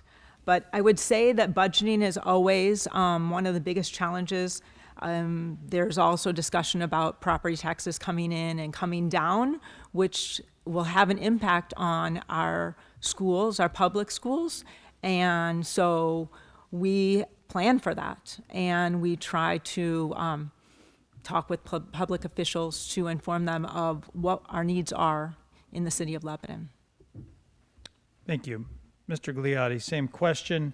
What are the biggest challenges facing the school district, and how do you plan to address those? We've got 2 really big ones right now. Number 1 is the budget. I'll expand in a moment. The second is growth here in our district, in our area. Fiscal responsibility is one of the hallmarks of what I bring to the board. I like numbers, I like analyzing, but it's very important to me that our taxpayer dollars are protected and spent responsibly. Right now, our state and federal budgets are in flux. We have an issue with House Bill 186. As it is positioned right now, if it passes, it's going to provide an $8 million shortfall for the Lebanon City Schools over the next 3 years, potentially. With property tax, we need the state to help get the burden of the property tax off of our property owners. And we have got to reform that formula. How I look to solve this issue is I'm part of the Community Advisory Audit Committee. This is a finance committee that I've been involved with since '23. I get to see financial proposals and look at issues before they even go to the board. I plan to continue doing that. Our growth plan, I've got 10 seconds. We've got a facility utilization and enrollment study, and those results are pending. The good news for everyone is we've been as high as 5,800 students in our existing buildings. We only have 5,200 right now, and we are going to anticipate our growth and the impacts years in advance. Thank you. Esther Larson, same question. In your opinion, what are the biggest challenges facing our schools, and what will you do to address those challenges? Well, one of them, I think, goes back to the COVID era and the mental health of the students. They're still struggling. And we are working with Cincinnati Children's Hospital, and I hope that we would continue to do that. Another one, of course, with me being a kindergarten teacher, would be getting all-day kindergarten. But I also realize the space, the additional staff, and the additional resources that would require, and we have to be financially able to even consider that. The volatility of the legislature and the changes they keep making makes it very difficult for the 5-year plan that our treasurer is supposed to complete. And the other one, of course, is what city council members were all alluding to, is the housing development. And talking with the school treasurer, there are 1,600 new units being built within the Lebanon School District, and that does not include Otterbein or the other large development on 63. That's a lot of growth for our community. And I do understand that there's a facilities plan being looked at. I'm anxious to see the results of that. I'm sure you guys are too. But the growth of our community will be of utmost importance. Thank you. Thank you. Mr. McCutcheon, same question. And I'm going to give the same answer. School finances and the rapid growth of our community is the big issue. In our studies, we are safe for a few years. We have room to grow and expand, but we know it's coming. I'm going to throw some numbers at everybody. The projects that Ms. Larson just mentioned, if we get 1,600 new homes put up, and let's say we have 1,000 new students, you're looking at a need of over $14 million per year to educate those kids, and you're looking at a new building, okay? So I'm thinking within 8 years, that's going to be the challenge that we have. We are starting to plan for that. The discussions are in place on which buildings can be updated to have more room. The work with the Ohio legislature, where they're changing things and changing this and changing that, makes it very difficult for us to plan. So I think the biggest thing we need to focus on is working collaboratively with city and county to control the growth and slow it down so the schools can adjust. Another issue I'm just going to throw out there real fast is misinformation about public education. Don't believe everything you hear. Public education is great. Lebanon City Schools is great. Thank you. Mr. Ian McPherson, what do you believe are the biggest issues facing the school district, and how would you address those concerns? Yeah, like everyone else here, my main concerns are growth and our budget. Lebanon is growing really fast, and that growth brings challenges from potential class sizes and facility needs to ensuring that we attract and retain our great teachers. One of my top priorities is expanding full-day kindergarten to better support our families and give every child a strong start. Early education pays lifelong dividends, and full-day programs make a real difference. We also need to plan proactively for growth and to also anticipate bills coming out of our state legislature. That means regularly reviewing space needs, investing in staff support, and maintaining open communication with families and our community. At the same time, we have to stay fiscally responsible and ensure our taxpayer dollars are used wisely. By planning ahead and keeping our focus on students, we can keep Lebanon schools strong and sustainable as our city continues to grow. Thank you. Thank you, Danielle Schultz. Same question. There's a lot of talk about finances and those things, and those are all important. But I want to talk about kids for a minute. One of the big issues that I hear in Lebanon schools and many schools across our district, our county, are bullying in our schools. We have a lot of amazing teachers in Lebanon, lots of quality education that happens here. And I understand that, I believe that if you look at the culture, we need to return to a focus on service as opposed to self. We talk a lot about in our culture about it's about me, it's self-care, it's self this, self that, self everything. And until we return and focus on the things that matter for our kids, which is serving other people, we're going to have bullying in our schools. A second challenge facing our public schools is holding back the tide of liberal ideology and woke indoctrination. Those are things that not easy to talk about, but it's an important thing. I believe we must go back to the conservative values, focus on quality academics, which includes both workplace, college readiness, and life skills. We must emphasize caring for and serving others. This is a challenging endeavor, and exactly what that looks like, I'm not really sure. But the process will take some problem solving and some collaboration as we move forward. Thank you. And last to answer this question, Jesse Ellis Alvarez, what do you think are the biggest issues facing our schools, and how do you plan to address those issues? Thank you. One of the concerns that I have heard recently about Lebanon schools is that enrollment is down, and as we heard in the meeting, housing is up. I want to echo the concerns as well with the budget and what things are going to look like in the next few years. But I do want to voice my concern about enrollment down. Enrollment is down while housing is up, and I feel that there perhaps has been a bit of a lack of trust due to the COVID era and due to transportation struggles, due to a lack of support in the early education system and in the district. And what I want to do is I want to be able to reach back out to those families in Lebanon. I want to rebuild those partnerships with the families. I want to support them and support the option for a full day kindergarten and start to explore options for a full day pre-K, because investing in early education is always a solid investment. I would like to work with our partnerships in the community to start to build a career pipeline to support Lebanon staff and support a transition to fill these positions, because they are not just slots to be filled, they are opportunities for career growth and career investment into our district. Thank you.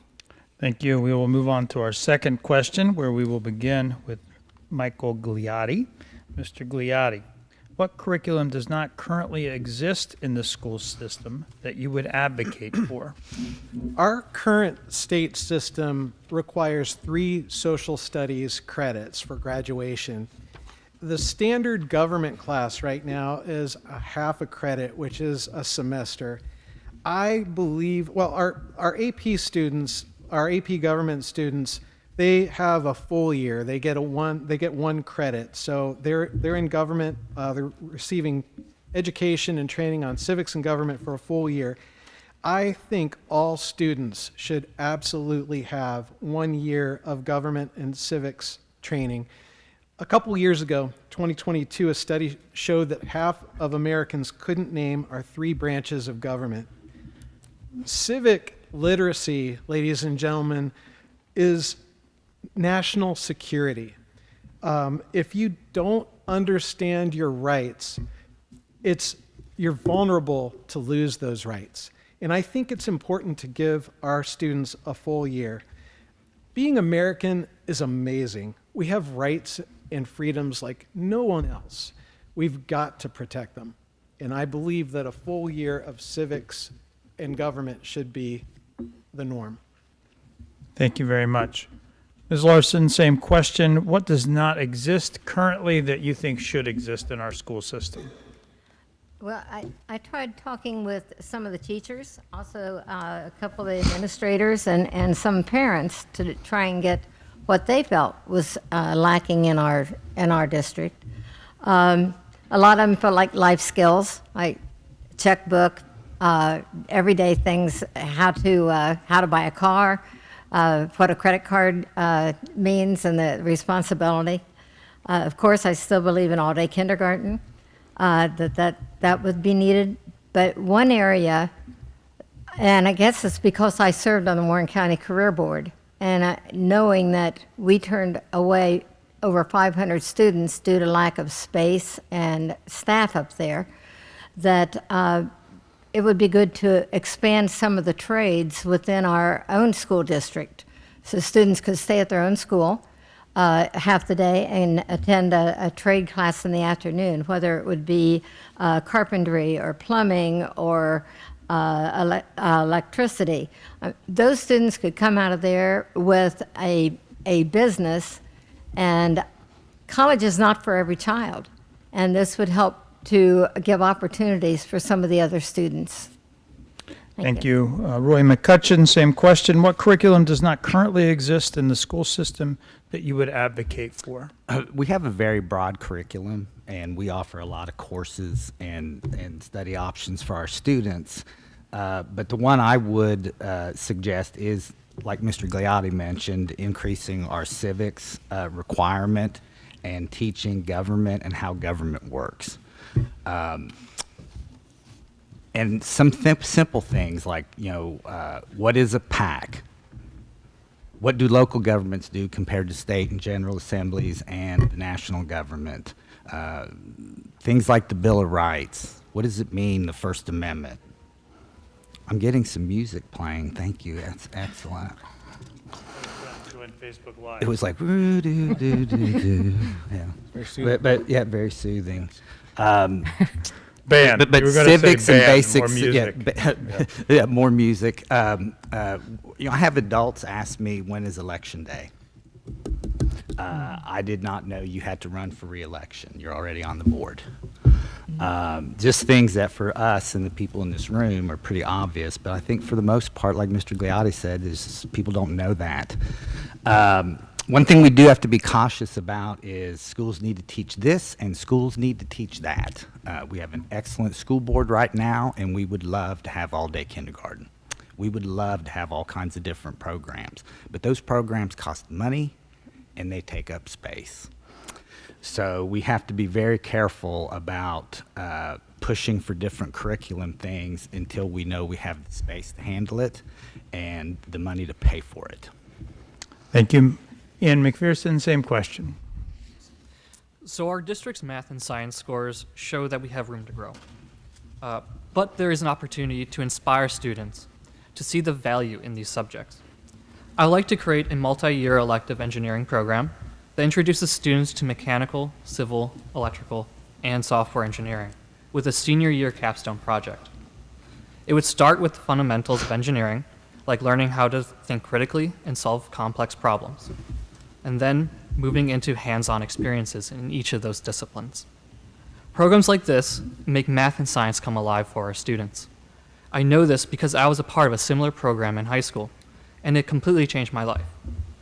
It set me on a path to a career in technology and gave me the confidence in knowing what I could achieve.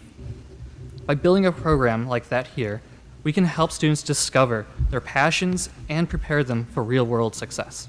Thank you. Thank you. Danielle Schultz, same question. I would agree strongly about civics and the need for history in our government. But I also want to go back to our students and how they are struggling in the area of bullying. And we have a great program that we offer after school called LifeWise. It's a curriculum that teaches character qualities. There's some schools around the state that actually offer that as an elective. It's not a bad idea. I understand those things take changes and they take time and they take sometimes money to make them happen. I also want to look at opportunities for service projects for kids to learn to serve.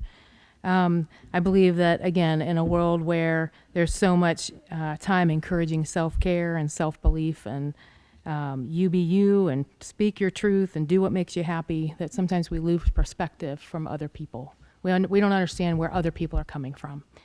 And until we do that, until we help our students understand where the other kid's coming from, we're going to have struggles with the whole bullying issue. And as we serve, as our kids learn to serve, as they learn these character qualities, it in turn gives them deep joy and satisfaction from giving to others. The result would be likely less bullying, more kindness, more understanding, and better school environment for all. Thank you very much. Jesse Ellis Alvarez, what curriculum does not currently exist in the school system that you would advocate for?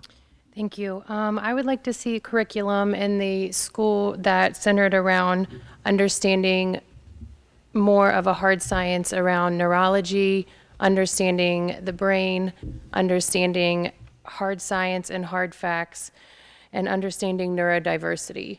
Neurodiversity refers to understanding the different types of brains, understanding and different neurological profiles, which refers to autism, ADHD, dyslexia, and some of these neurological profiles that we see more and more in our students, in our communities, in our friends, in our schools. And this will promote understanding, and this is what promotes respect. This is what decreases bullying. This is what promotes inclusion. Neurodiversity means understanding and respecting and including people with diverse neurological profiles. This would include teaching empathy and respect and understanding diverse communication profiles. Neurodiversity is about teaching acceptance and understanding and belonging and recognizing that different doesn't mean less. It's also considered a hard science, which we could use more of. Thank you. Thank you. Jennifer Dalton, same Okay. question. Yes, our curriculum is assessed annually, and there are classes that we decrease and classes that we expand upon and change. I think that all-day kindergarten is something that our community wants. It's something that we want to be able to deliver. We are under some constraints with trying to balance the budget of adding it because of obviously the space within the buildings and also the extra teachers that are required for that. But that is one of our long-term goals, or not so far in the future, but that's the one thing that we are trying to do. Also expanding the career experience classes give students a real life, talking about life skills, experience. There's students that come in to high school are almost graduating and not knowing really what they want to do, whether it's go on for education, further education, or to go into the trades. And the career experience class gives them opportunity. And I've been to presentations to listen to some of these students that have decided to go into medical fields because of that, or maybe decided not to go into medical fields due to that. But it really helps them guide them into going into higher education if necessary, or perhaps going into a trade. Thank you very much. We will start our third question with Esther Larson. And it was mentioned tonight about real estate taxes in the state of Ohio. And there's been much discussion and legislation introduced in our General Assembly about abolishing real estate taxes in the state of Ohio. Do you support this proposal? And if that is passed, what do you think the impact will be on our school system? Well, I personally would love to have my income or my property taxes decreased. I'm retired on a fixed income, and my own taxes went up over $300 a half. However, the school funding was, in 1997, the state Supreme Court ruled that it was unconstitutional the way that the schools were financed. Nothing ever changed. The Cupp-Patterson bill to support public schools over 6 years ago is still not fully funded. So how would it affect us locally? 58% of our school budget comes from local resources. It would be devastating. 36% comes from the state, 6% comes from the federal. So it wouldn't be devastating just to the schools, but also to the communities, the libraries, the police, the fire. If an alternative can be developed to replace that, I think it'd be fantastic. But we need to come up with a plan and just not cut it off without any additional support for the schools. Thank you. Roy McCutcheon, same question. Well, I 100% agree that the school funding problem through real estate taxes needs to be changed. But I think first and foremost, a new system has to be designed first before they just abolish it. Let's put the blame where it lies. It's not on school boards, superintendent, treasurers, or your county auditor. It's the Ohio General Assembly. For 20 years of just doing things that did not support public education financially. So I don't like paying taxes, and I don't like paying real estate taxes. I'm going to share some numbers with you guys, just so you guys know how things have changed in Ohio. In 1991, school property taxes accounted for 46% of the money we operate on. Currently, we're 68% of real estate taxes funding education.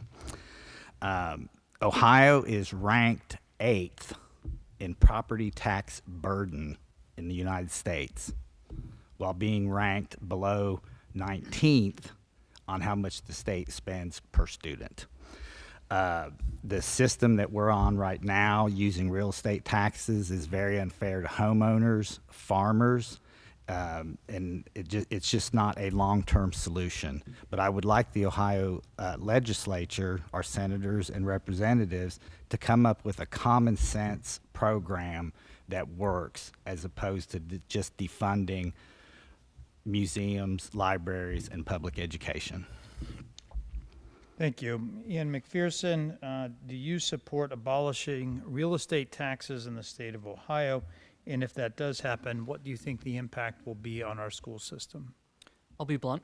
I do not support abolishing property taxes. I completely understand where the frustration comes from.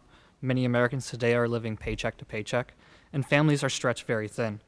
Many of our seniors are struggling to stay in their home. But this proposal, like many of the other candidates have said, would be absolutely devastating to our local community. It is how we fund our public schools, but it's also how we fund our police, fire, EMS, and city services. But we do absolutely need tax reform, and it needs to come from the state of Ohio. But we need to think carefully about the consequences before abolishing our property taxes. Eliminating property taxes without a clear replacement would leave schools and local governments without the resources that they need. As a board member, I also have a fiduciary duty to protect our schools and the students that they serve. I always want to support reasonable and responsible solutions that balance fairness for the taxpayer and the stability our community depends on. Thank you. Thank you. Danielle Schultz, same question. Well, this is obviously a decision that's not made within our, is a school board, and I would agree with a lot of what's already been said. Wouldn't we all love to have no property taxes? But in the end, we have to find, that has to be done only after an alternative has been put in place. We have to be thinking about how that's going to affect our community, what that's going to look like as we move forward. And it's a challenging issue, and there's probably a lot more questions than there are answers at this point. But we would need to answer, kind of move forward and answer those questions together and carefully consider what that would look like. Obviously, at this point, there's not a lot of black and white answers at this point, but lots of collaboration that would have to happen if that goes in that direction. Then we would need to make a decision of what that's going to look like for our school district to make sure that our needs are met and our kids' needs are met in our school district. Thank you. Jesse Ellis Alvarez, do you support the termination of real estate taxes in the state of Ohio? And if that passes, what do you think the impact will be on our school system? Yes, so I'm going to reiterate pretty much what everyone else has said, that everyone is feeling the crunch right now. And for some people, it's not just a pinch. For some people, this is detrimental. And I just want to say that I see you and I feel you, and I'm sorry that this is the case right now. People need relief, but this is not the answer because there is not a plan in place. The facts are, as it's been stated, that this is what funds the majority of K through 12 education, and there's not another plan in place. If this was abolished today, there would be a budget crisis. And until there's another plan in place, the property taxes have to continue. So, thank you. Thank you. Jennifer Dalton, same question. Okay. I am not in favor of abolishing property taxes because the schools are funded by 68% of our funds come from property taxes.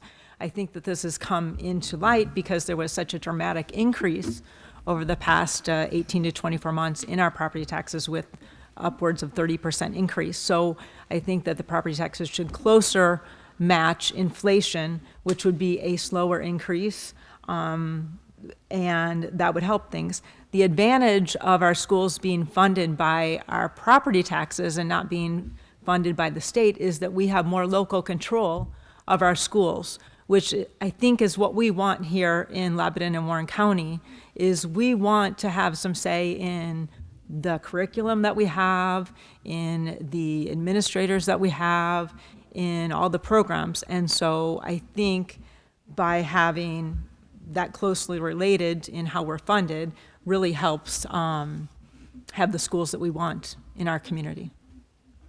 Thank you. Last but not least, Mike Liotti. Mr. McCutcheon stole some of my numbers I was going to impress upon you, but I too am not a fan of paying more taxes whatsoever. So let me give you a different number. So some of you might say, what if we imposed a sales tax and fixed the system that way? Some basic math showed that would be a 21% sales tax on everything you buy. Your $30,000 car is now $36,300. That's before your fabric protection, your sun protection, and all the other things they're going to sell you as well. Add 21% onto those too. We need to modernize the formula. Last week I met with Matt Nolan, our county auditor. He speaks to the legislature about this stuff. Did you know that if we took what the state collects in property tax and we said, okay, we're gonna double the income tax and we're gonna double the sales tax, that does not equal what we collect in property tax.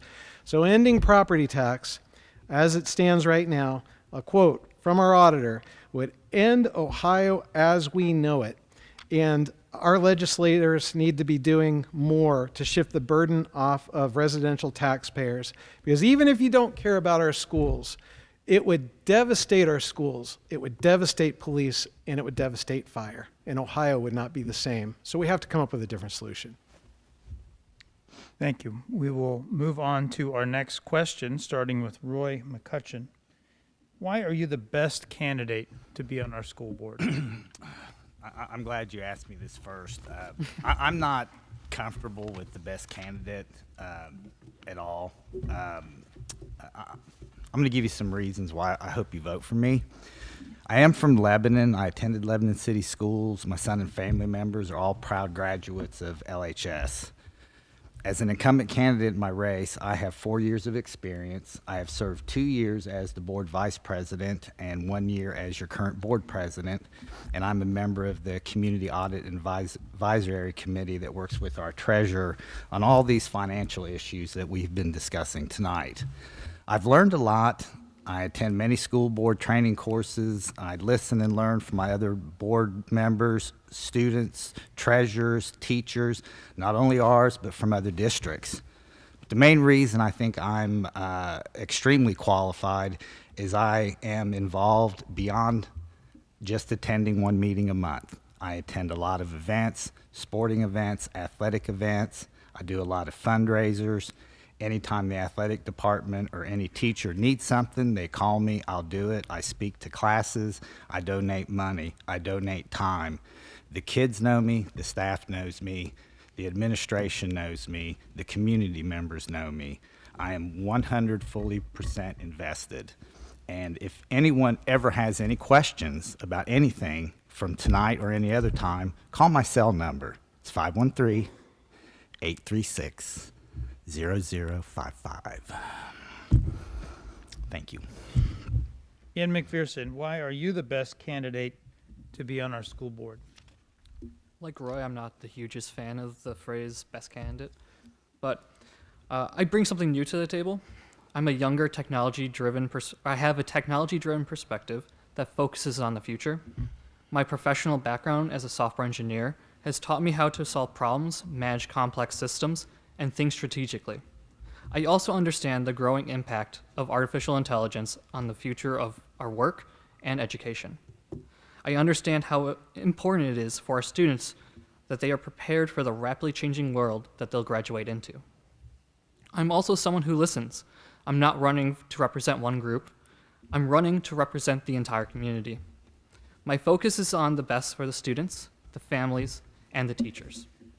I'll bring practical problem solving, transparency, long-term thinking into every decision I make. That's what sets me apart, and that's what I'll bring to the board. Thank you. Thank you. Danielle Schultz, same question. Well, I've been a special education teacher for 23 years. I have an undergraduate degree in special education and a master's in curriculum instruction. I fought for excellence for all students for all of my career. I understand the needs of parents and children and students alike, and teachers alike, rather. I also have experience in Christian ministry. I started and ran a business for many years, and I understand what it's like to be a stay-at-home mom. I've had my kids in all three types of schools: private, homeschooled, and public education. I've seen schools from Lebanon has some amazing qualities and some great teachers, but with that in mind, we must continue to protect our kids and keep our parents' values and priorities in mind. We need to continue to push back on liberal agendas and woke ideologies that are creeping into our schools. I'm a Christian conservative who's ready to work on your behalf and not only assure academic excellence and fiscal responsibility, but to uphold and fight for your family values in our public schools. Thank you. Jesse Ellis Alvarez, why do you think you are the best candidate for the school board? Thank you. So again, I'm not going to say that I'm a best candidate, but I think I am a valued addition. I could be a valued addition to the board. Like I said, this is not a position that I would take lightly. This is a position that is very personal to me. I have two very young children who are educated in the district. We are here because we know Lebanon schools are good schools. My husband is a full-time employee at the school. Professionally, as a speech pathologist, I am able to have an educator's insight. I've been a public educator for more than 10 years, and being a speech pathologist, I have a master's of science from a medical college. I have a data-driven approach that brings solutions to the table and a clinical mindset that is solutions-driven. I value collaboration, and I believe in the best outcomes for students come from working together and diverse perspectives to serve the students of Lebanon. In the last 4 years as a speech pathologist, I've facilitated funding for more than 80 speech-generating devices for my students because I value students' communication so that they can find their own voices. I support self-advocacy and active listening for students and families. I've collaborated with teachers, administrators, and families to serve them the best, not the best. Thank you. Thank you. Jennifer Dalton, why do you feel that you are the best candidate for school board? Okay. I've loved serving on the board for the past 4 years, and I think that experience has really helped. Coming into the board, it takes a little time to get up and running to understand the procedures and understand and meet all the different people that are involved in administration. and understand what programs are involved in the schools. So I think with that experience, it helps me to still offer up fresh ideas and that are up to date. And I've served many positions on multiple boards. On this board, Student Achievement has been one that I've been on for 4 years, and it's given me great insight into what goes on in our schools and how our students are doing. I'm very interested and engaged. Quality education is really important to me, and I think that it's important to serving the people of Lebanon. It's what they want, it's what they pay for. And so every time I come into the board meeting, I'm just always looking for those things, like what can we do better?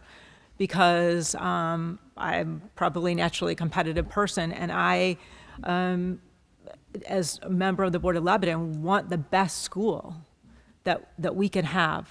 And I think that it's all possible because I've seen how dedicated our teachers and administrators are to serving the kids.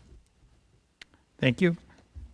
Mike Liotti, why do you believe that you are the best candidate to run for school board? I prefer what value do I bring also versus the phrase of the question, how the question is phrased. But I'm already serving.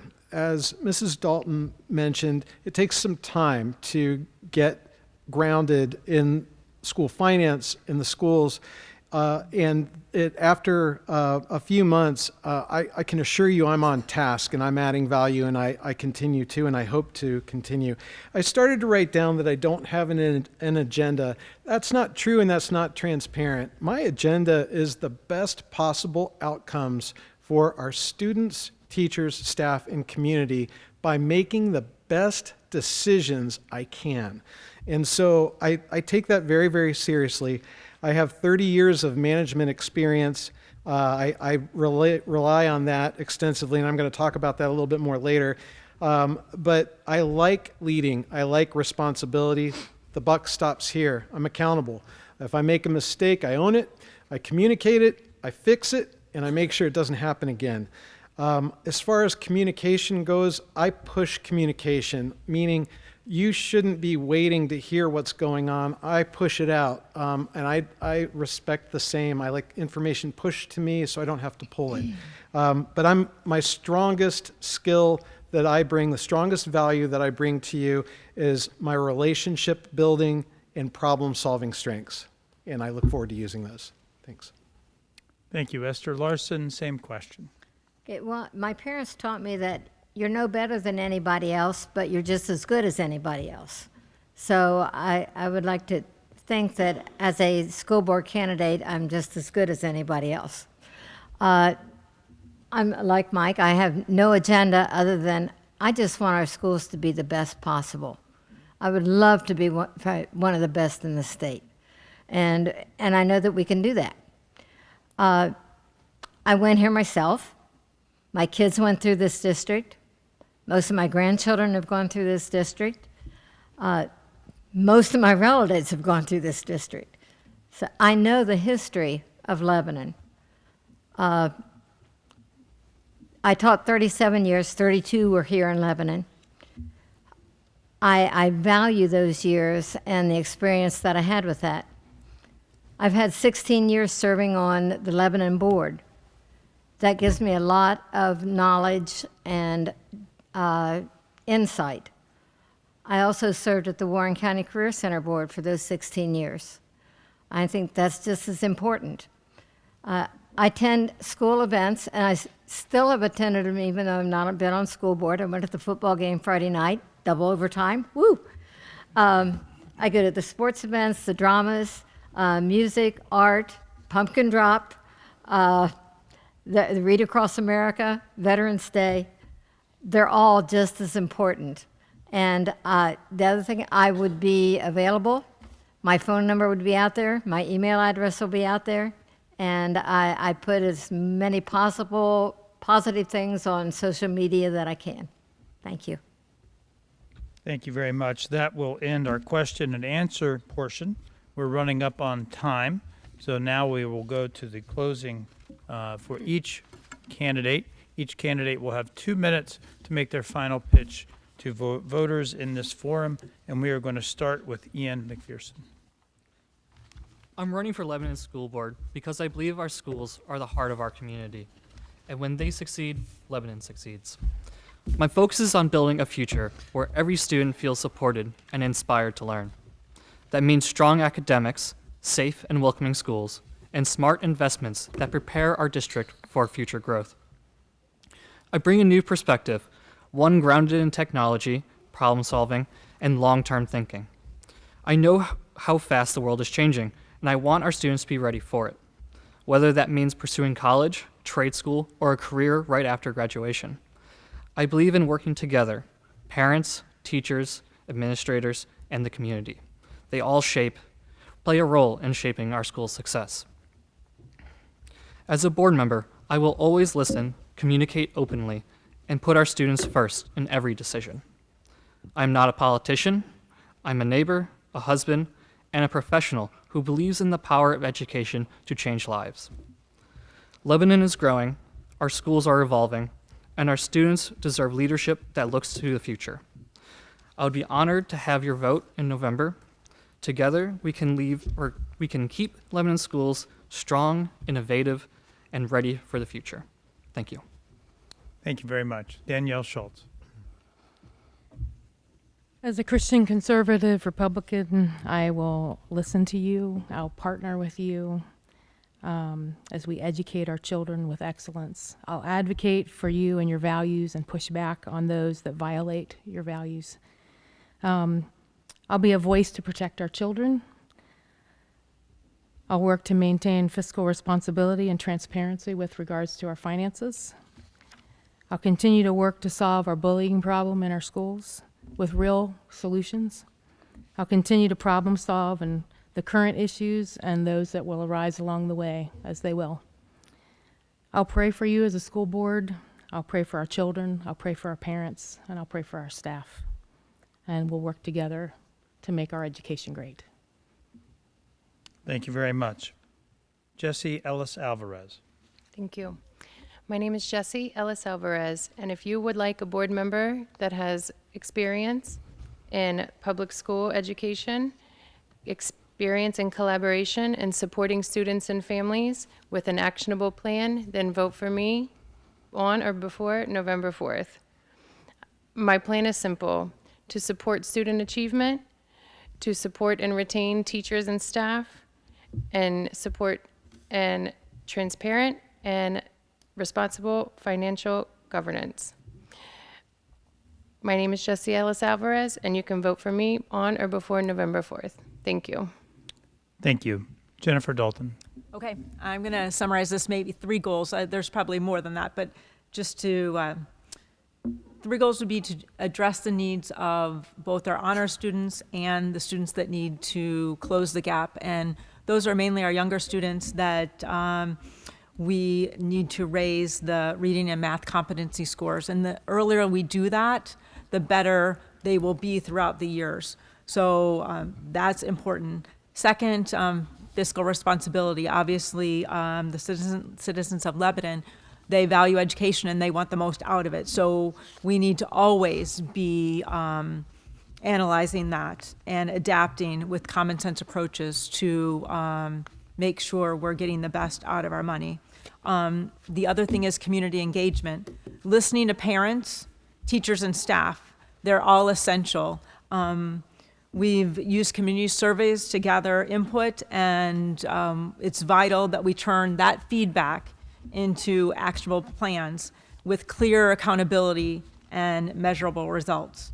So ultimately, I feel that every student in Lebanon can achieve greatness through hard work and perseverance because our teachers, staff, and community work to achieve those results. I'd like to be a part of the process, and I'm asking for your vote on November the 4th. Thank you. Mike Liotti. I have so much more to say than 2 minutes can possibly allow, and I come from an Italian family, so I'll do my best, everyone. I would We'll leave the camera on. You and Mr. Cope can Thank you. finish out. Thank you. I would like to take a moment for a serious, personal, transparent statement that I was not going to make tonight, but I wrote it down when you mentioned neurodivergent and a couple of other things. My daughter came to Lebanon schools because she had neurodivergent disabilities. And I'd like to share that she was welcomed, she was supported, she was not bullied, and she's thriving. And she's now a third-year pre-med student at the University of Louisville, knocking it out. I heard bullying mentioned a couple of different times here. In my experience with children in our district, not that we don't ever have problems, folks, but these kids today use we much more than they ever use I. And they are all over service projects. And our staff is incredible and supportive and does not support bullying and other behaviors that you would not tolerate either. But what I really want to close with is this is an investment to me. It's an investment to you. That's why you're here or you're tuned in. Ask any of us questions anytime. If something seems outlandish, remember you have incredible professional teachers, incredible staff, incredible administration, superintendents sitting here today, and board members who care. We're here for the very best outcomes. I, too, want to echo that I want Lebanon to be the very best choice for your child's education and for this community. And if you vote for me, I will not let you down, and I'm asking your vote. Thank you. Thank you. Esther Larson. First of all, thank you for the chamber for putting this on tonight, and for those who worked hard to put this together. Also, thank you for everyone that attended and that is listening online. That means a lot that you care that much. So take time to really read about each of the candidates and what our agendas are and what our purposes of running. The person that has the skin in the game. I have skin in the game. My kids are still here. I grew up here. This is my life. I love this town. I love this school. I attend all the events that I possibly can. I'm visible. I'm available. I'm approachable. This is truly all about the kids. It's all about education and for the best dollars that we can spend. And that should be our only agenda. This is an off-year election. Low voter turnout is to be expected, but the local officials are the ones that most affect our day-to-day lives. If you're going to vote, these are the ones that need to get out and mark that ballot. So make your vote count for who you really want that you think is the best to serve for our school district. I enjoy serving our community. I enjoy attending everything that the kids do. I would be available by phone and email. If you check, I have a video on Facebook if you want to know more about me, or just call me.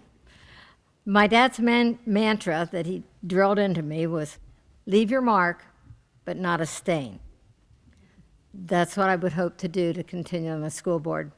So I would truly appreciate your vote. And of course, always go Warriors. Thank you. Roy McCutcheon. Thank you very much. I'm going to start by saying that the boards that I have sat on with Ms. Larson, Mr. Gliotti, Ms. Cope, Mr. Lane have been very highly functioning boards, and we have a lot to be proud of. So I'm going to point out some of our successes. We entered into a bus buying program a few years back.